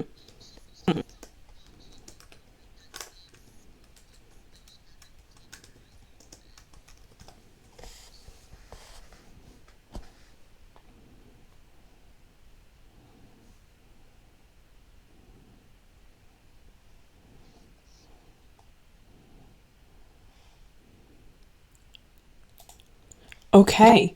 That would be a medicine check. I almost said a medical check. I was like, that is not what it's called. Yeah, if you can see what Jack's trying to do, so yeah, you can aid if you want.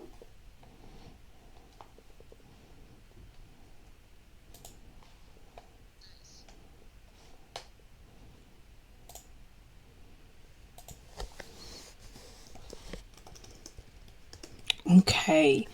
Based on...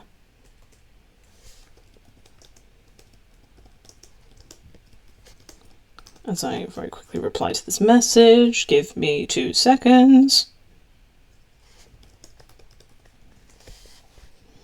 Beautiful. Okay, so with an 18, there's no blood in the coffin. The wound looks clean, clinical rather than savage.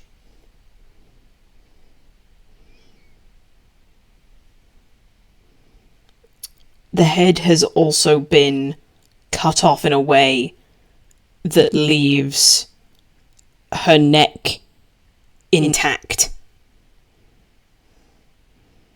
And you can see the 2 puncture wounds of a bite mark there.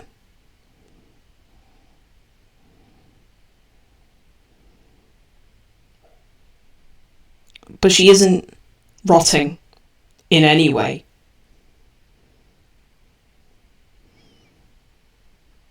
It's a hard one. It's a hard one to call, Jack. If what you heard from the other group is true, she should have been dead 2 weeks now. No, less than that. 10 days now. And this is not the body of someone that has been dead for 10 days.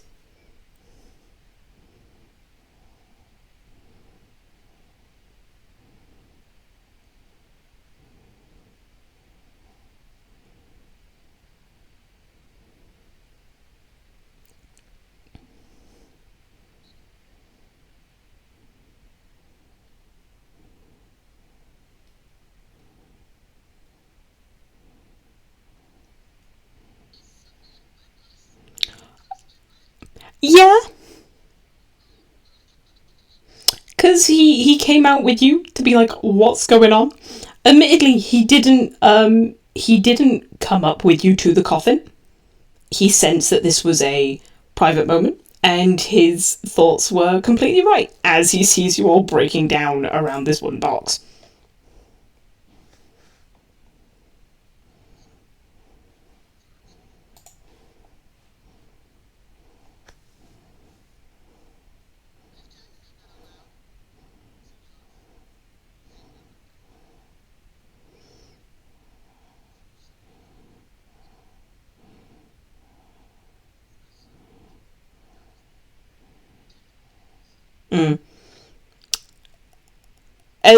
Esmeralda would come up to you, Jack, at letting Saya and Aurora have their moment.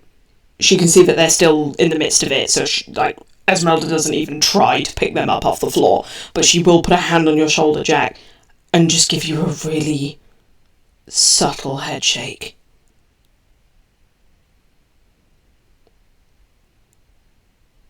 There's nothing that can bring her back.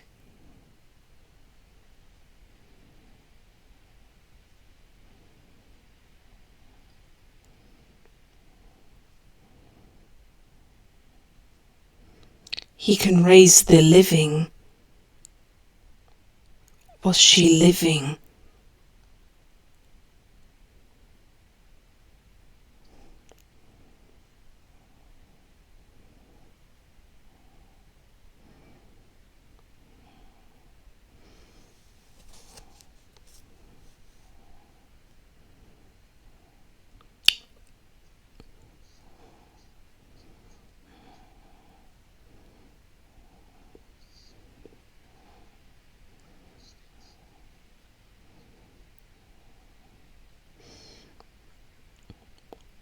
All I am saying is that you are not wrong.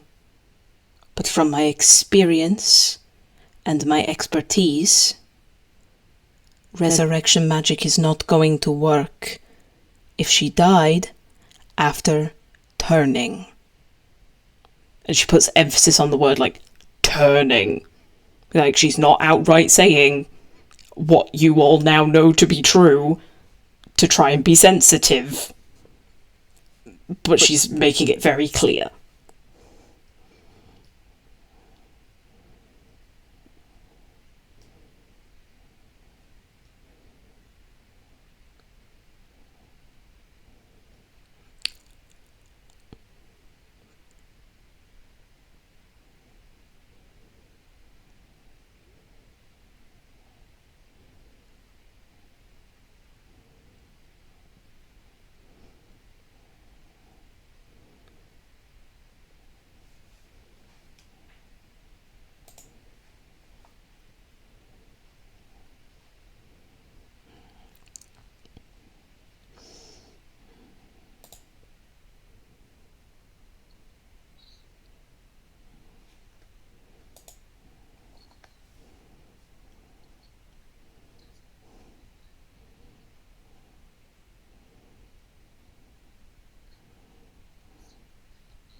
Okay.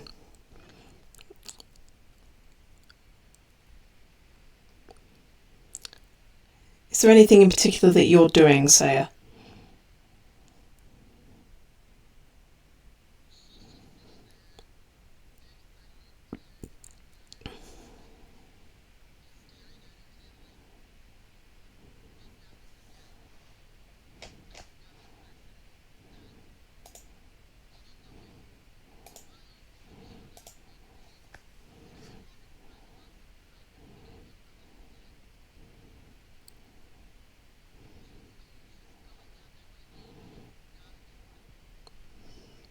Hmm.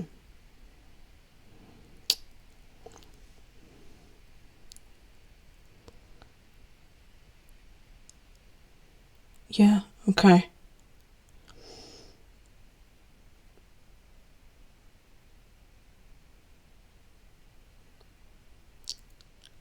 You would feel someone wrap their arm around your shoulders. And you don't necessarily have to move or react to it, but you feel the pressure there.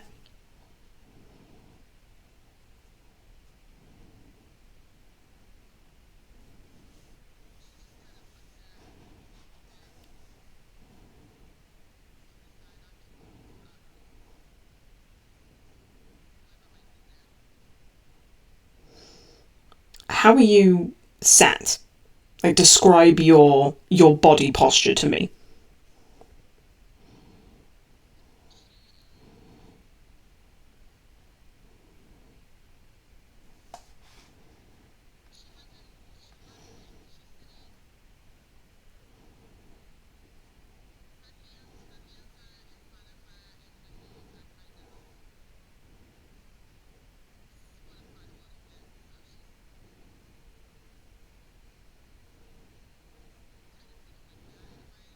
Hmm.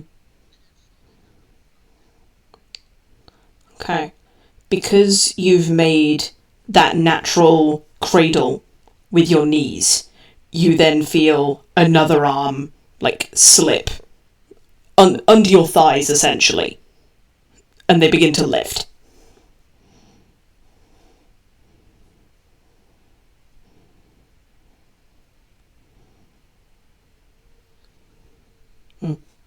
So while King is carrying the coffin, Sonder is essentially escorting Aurora. Amira, you're making your way down the mountain. It's Esmeralda that picks up Saya. Anything you're doing, Amira? You're helping King with the coffin. So you two are taking it down the hill quick as you can. Yeah, because everyone else had left. And they had just kind of left Saya sitting on the floor. It's Esmeralda that picks up Saya's body. So you're picked up, I think it's technically bridal style, where it's like one arm around your shoulders and the other under your knees. And she just begins jogging down the mountain path to catch up with everyone else. Mm-hmm. Completely fair. So, I need to make some rolls. Because we have to make the journey from Argynvostholt to Kresk.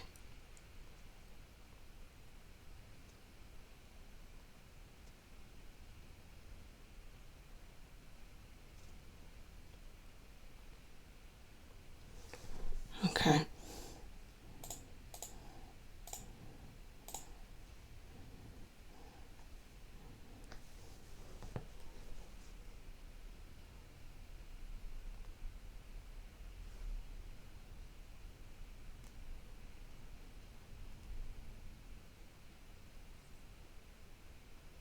Okay. You make it to the gates of Kresk. Takes you 2 hours of walking. So it's now 3 p.m. in the day. They see you coming with a coffin and the guards immediately open the gates up to you. The people of Kresk are surprised to see you. They weren't expecting you to arrive at any point soon.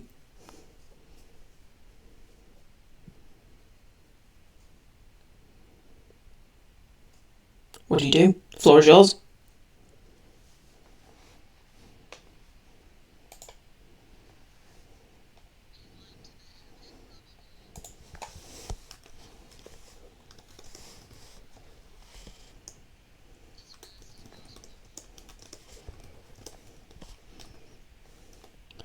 You can't necessarily sprint. Some of you can, because you're not carrying anything. Other people with the heavy burden, the heavy weight, you can't just sprint up the hill. But after 5 minutes of going up and up, switchbacking up this mountain ridge and mountain pass, you make it back to the gates of the Abbey. I almost called it the gates of the Abbess, and that's not the right word at all.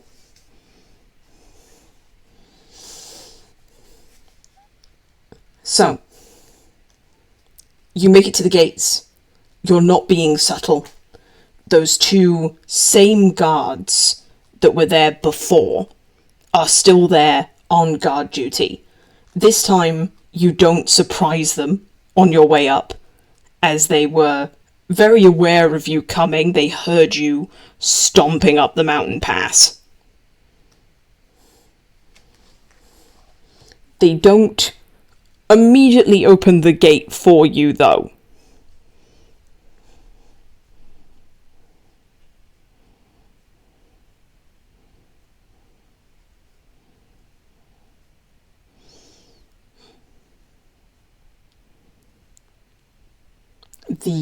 The one that does the majority of the speaking, the lady with the lizard arm and patches of scales all over her face and body, looks up at you with a bit of a sneer.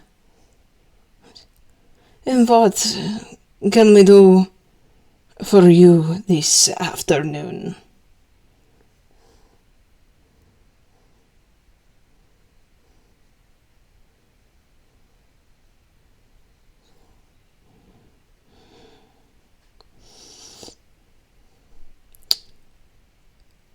You can see that she's not happy about it, but she does open the gate for you. Her companion stays in this kind of low-level half squat as he watches you all run through the gates.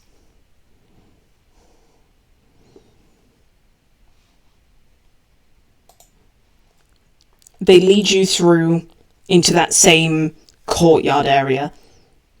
I do have a question, though, for Amira. Do you go?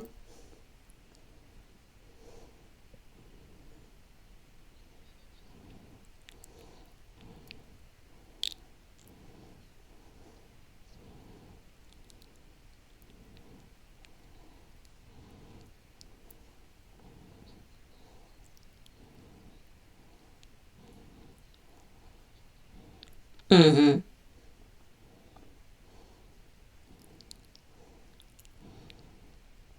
Yeah. Again, because of passive perceptions, there are a couple of people that notice that you hang back. Sonder would be one of them, just because of, again, passive perception, but you right now are too busy to, like, comfort Aurora to realistically do anything about it. I think, actually, it would be Esmeralda that comes up to you, Amira, and just says very low and quiet, like not bringing attention to you. It's like, have a job. And she hands you Saya.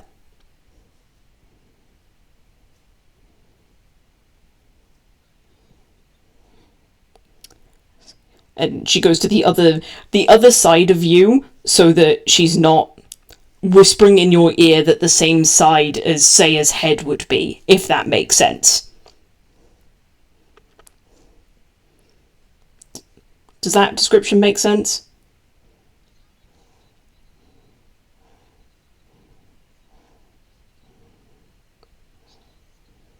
Yeah, essentially.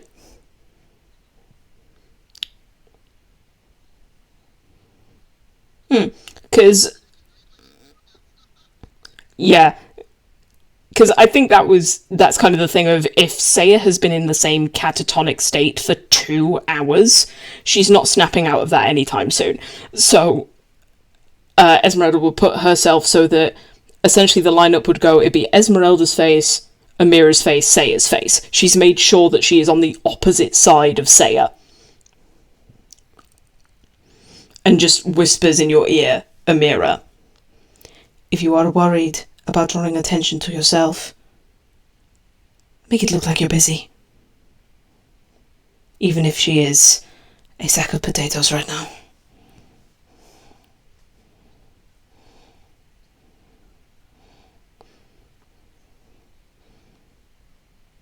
Maybe, but it is an apt metaphor. And I think at that point Esmeralda would literally take her hand and snap fingers in front of Saya's face. Does it get a reaction? Nah.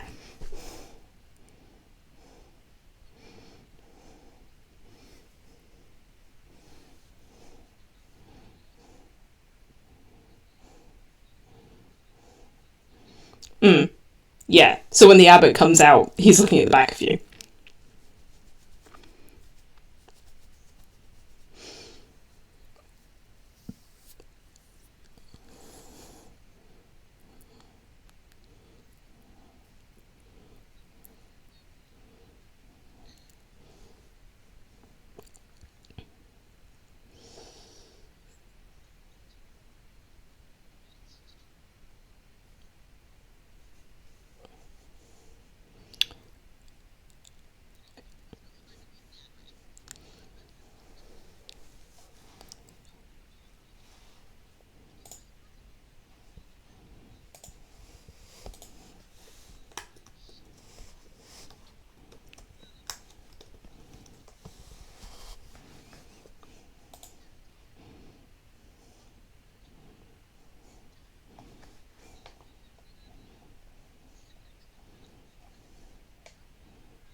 Your escorts had gone inside the building that you've been inside before is the one that led to the church area, and it isn't long before the abbot comes out. He's not...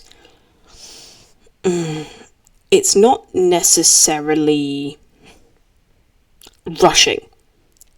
Jack, you would have kind of hoped that he'd be running. But there's definitely a fast walk pace to his movement.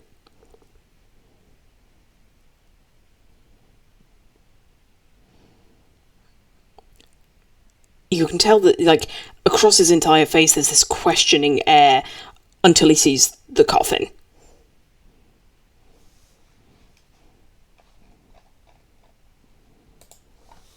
He makes his way over to the group as a whole. He looks to all of you. What is it that you would have me do?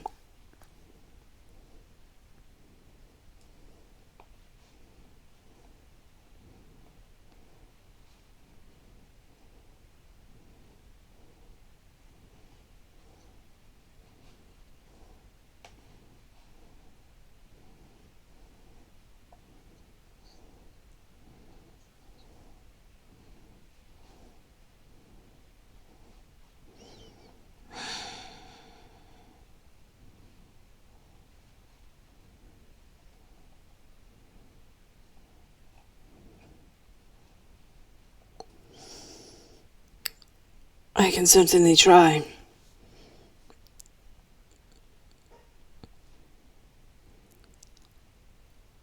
How long has she been dead?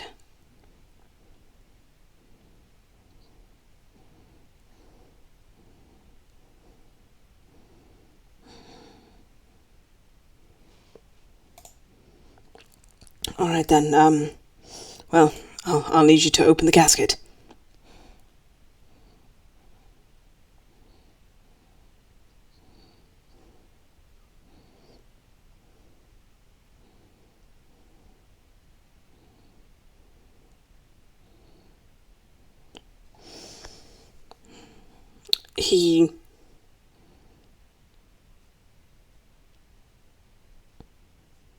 He looks down at the body in the casket, and immediately you can see him deflate.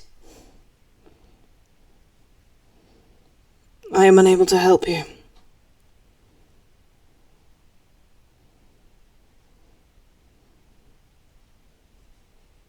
For multiple reasons.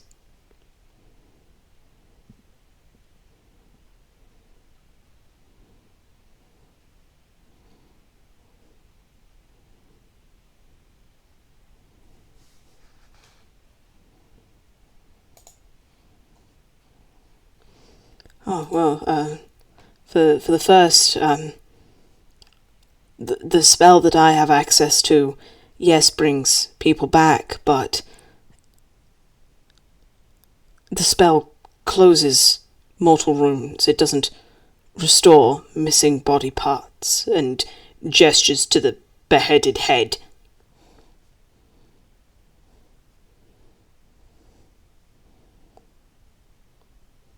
And also, the spell can't return someone that is undead back to life. And again, does a big sweeping gesture, but essentially gestures to the head again.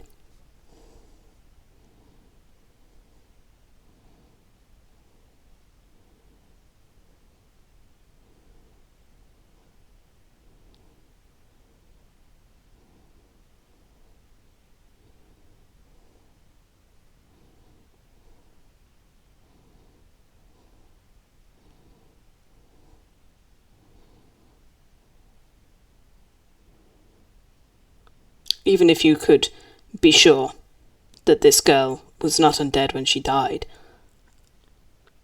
I can't restore her.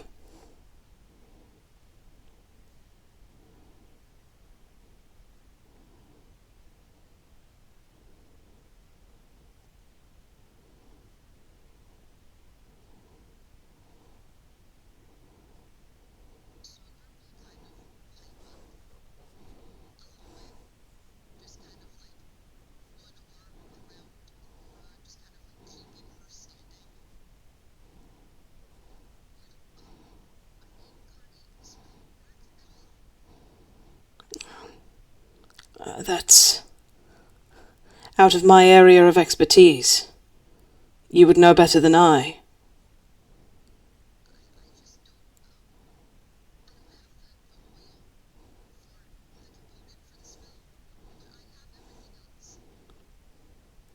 What oil do you need?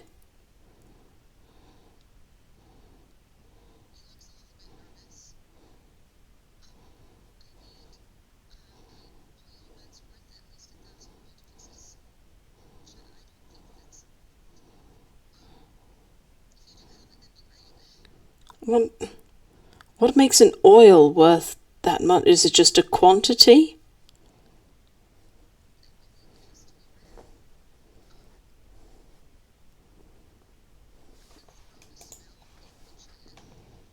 Mm-hmm.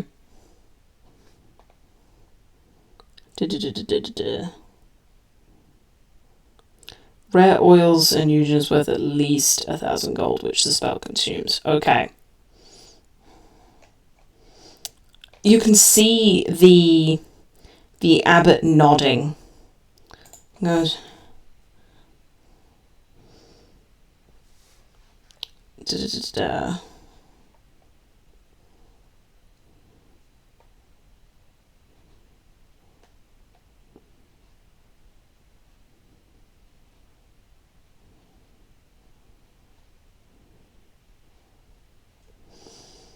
Okay.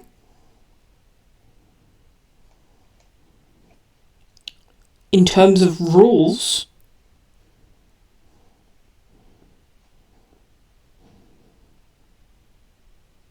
there's nothing to say that it can't.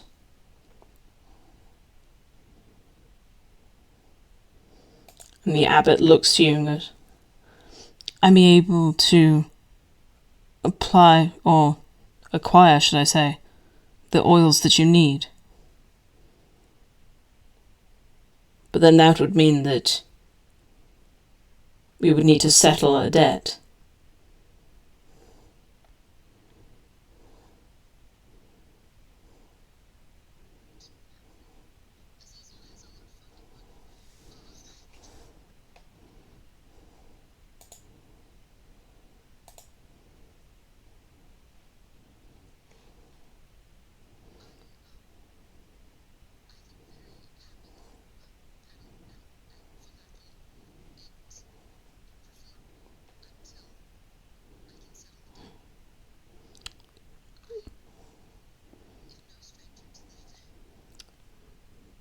Now, Sander, I'm sure you know me well enough now that I'm not expecting monetary compensation.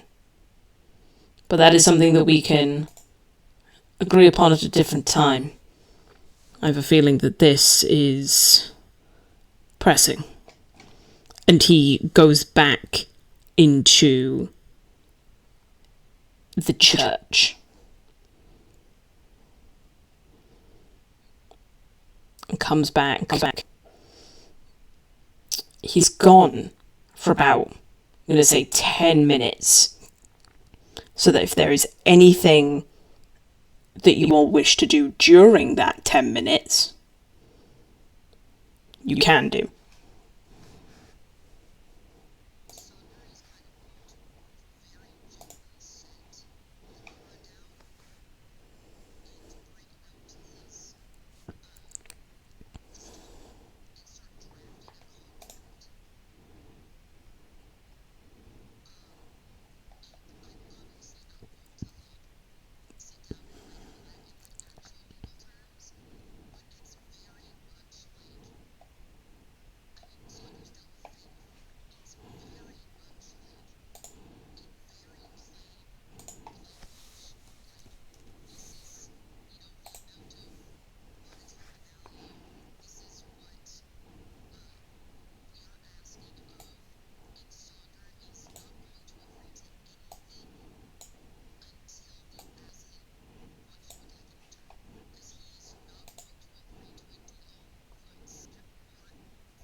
Okay. Okay.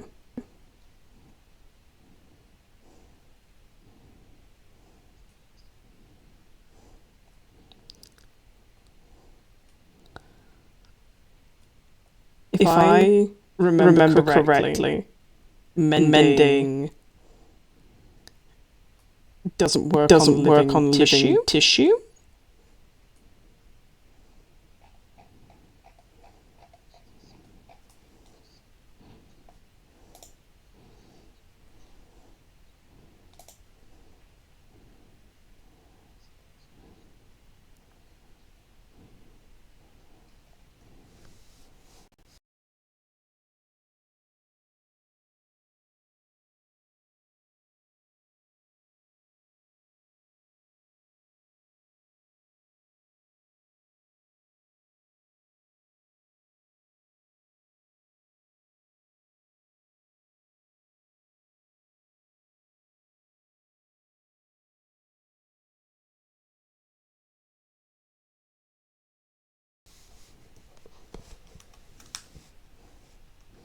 Okay, yeah.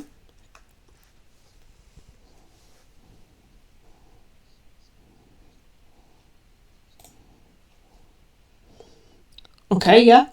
Because technically a corpse is considered an object by that point. I'll say that you mend the skin.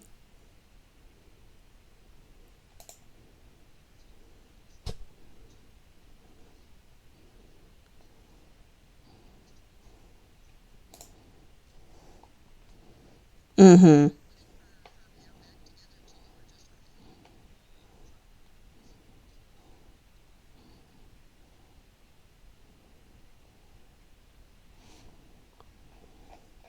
Okay.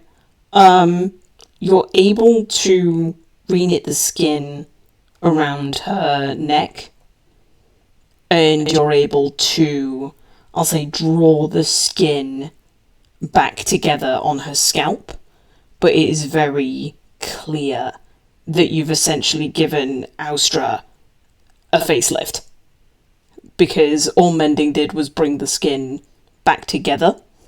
It can't create new skin where there isn't any. So now she it's not unnatural, but she does look even more gaunt than she already was.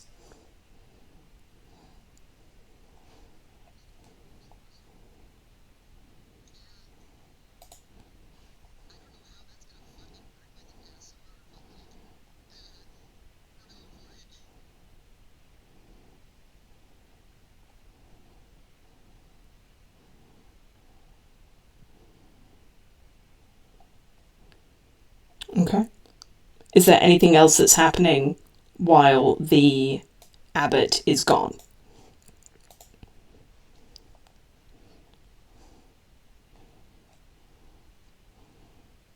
Mm-hmm.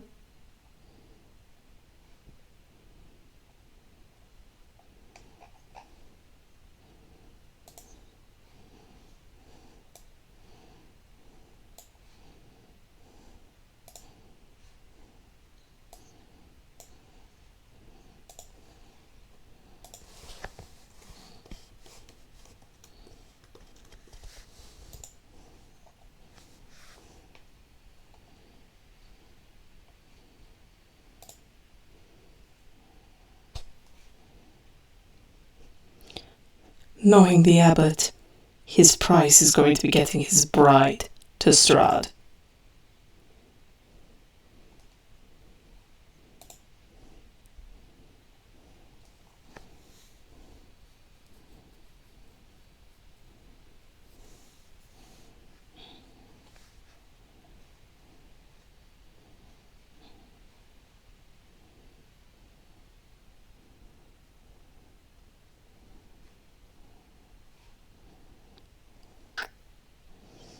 Hmm.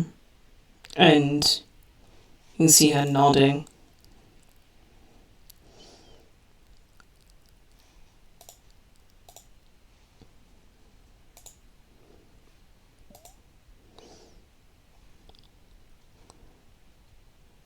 Okay, yeah, this is the one I wanted.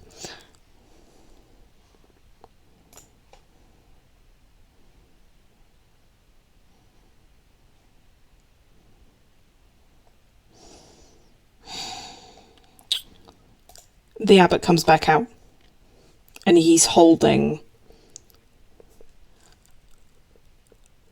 a wooden box.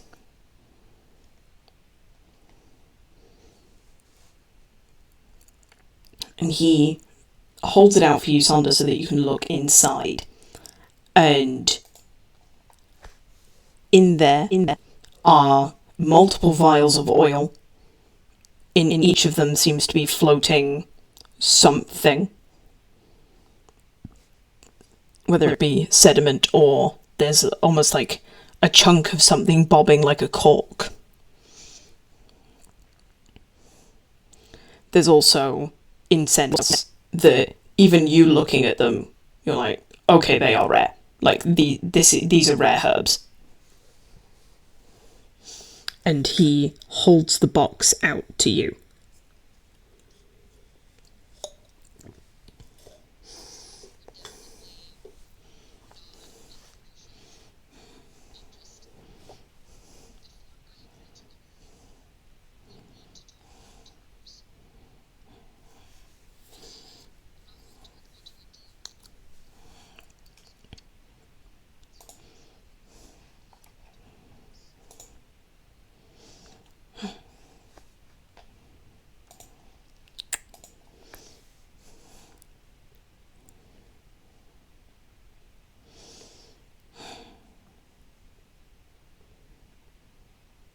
You can see him thinking about that. He goes, in all honesty, Sander, I did not have a price or a task in mind. I was simply going to call upon you when there was one, and call it square. I believe that is the colloquialism for it, to call it square.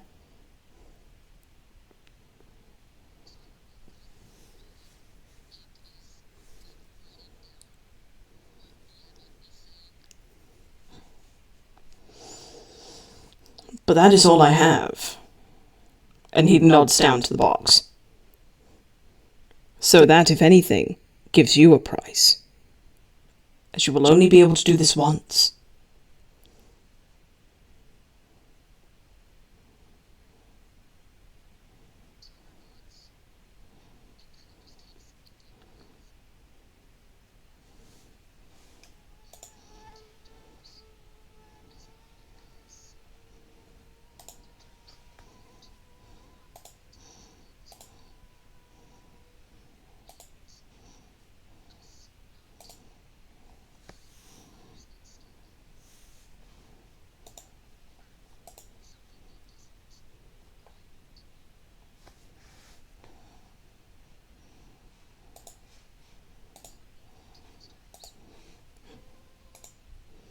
As long as our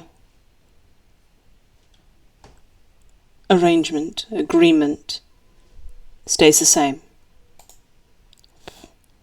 then I am very much amenable to those terms.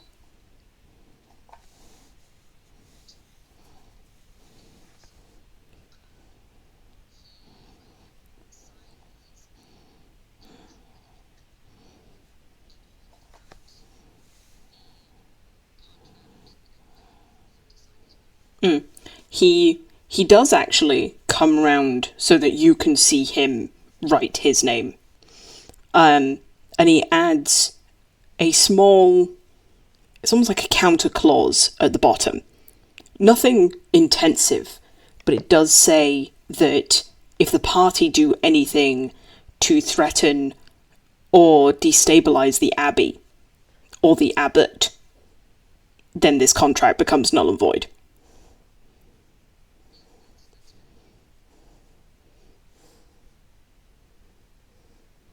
But he doesn't actually sign a name. He puts down the abbot in common, and then he writes something next to it in a language that I need to check whether you understand it or not. What languages do you know? You don't recognize it.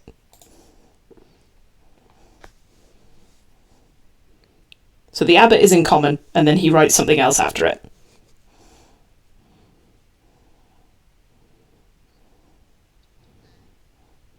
But he's written it in the same way that you have written your name in Druidic. And it's in the same, similar placing. So you're assuming he's done something very similar. Because you're also assuming that this abbot won't be able to read Druidic.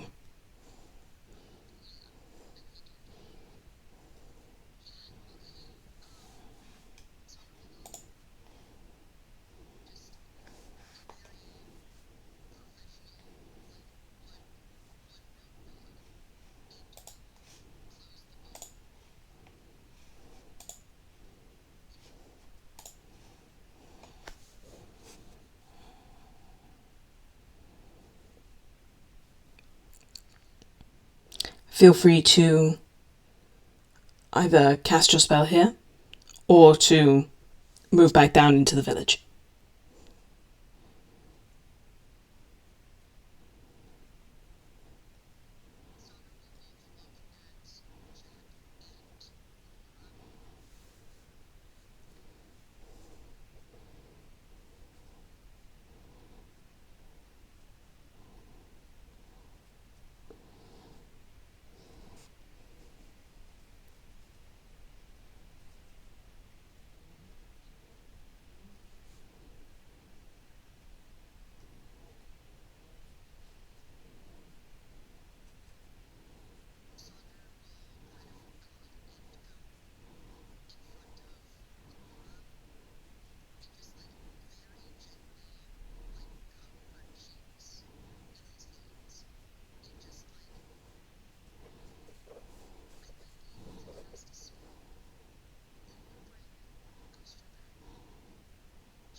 If that is the case, then we will maybe see each other soon.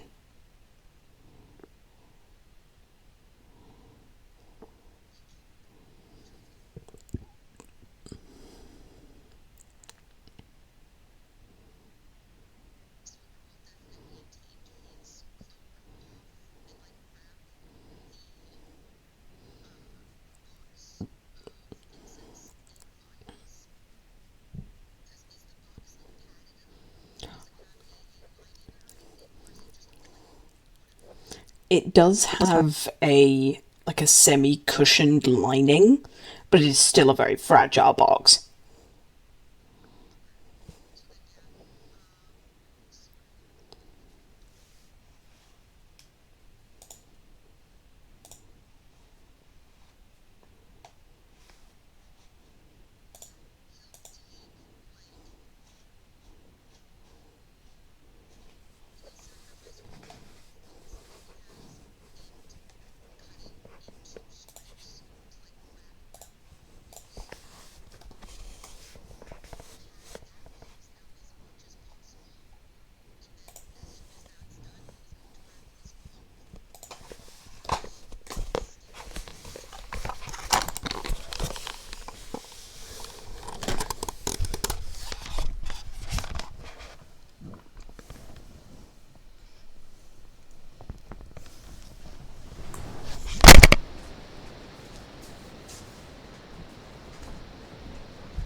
It's cordial, yeah.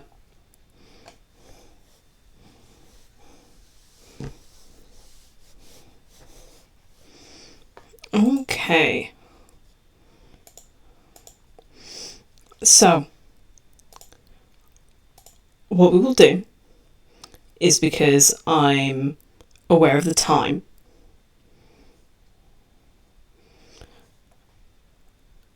we'll say that the party gets down to the bottom of the mountain.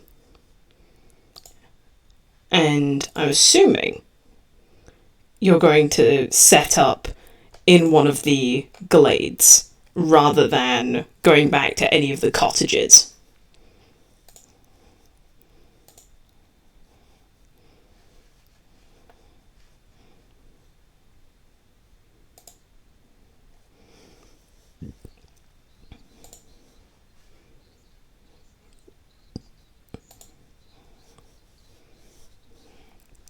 Okay. Now the spell takes an hour to cast.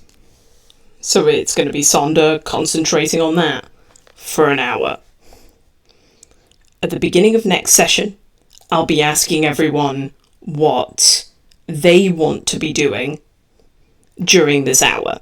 And if there's anything they want to spend their time doing during that hour. So you've got a week to think about it, and a week to think about what you want to be doing.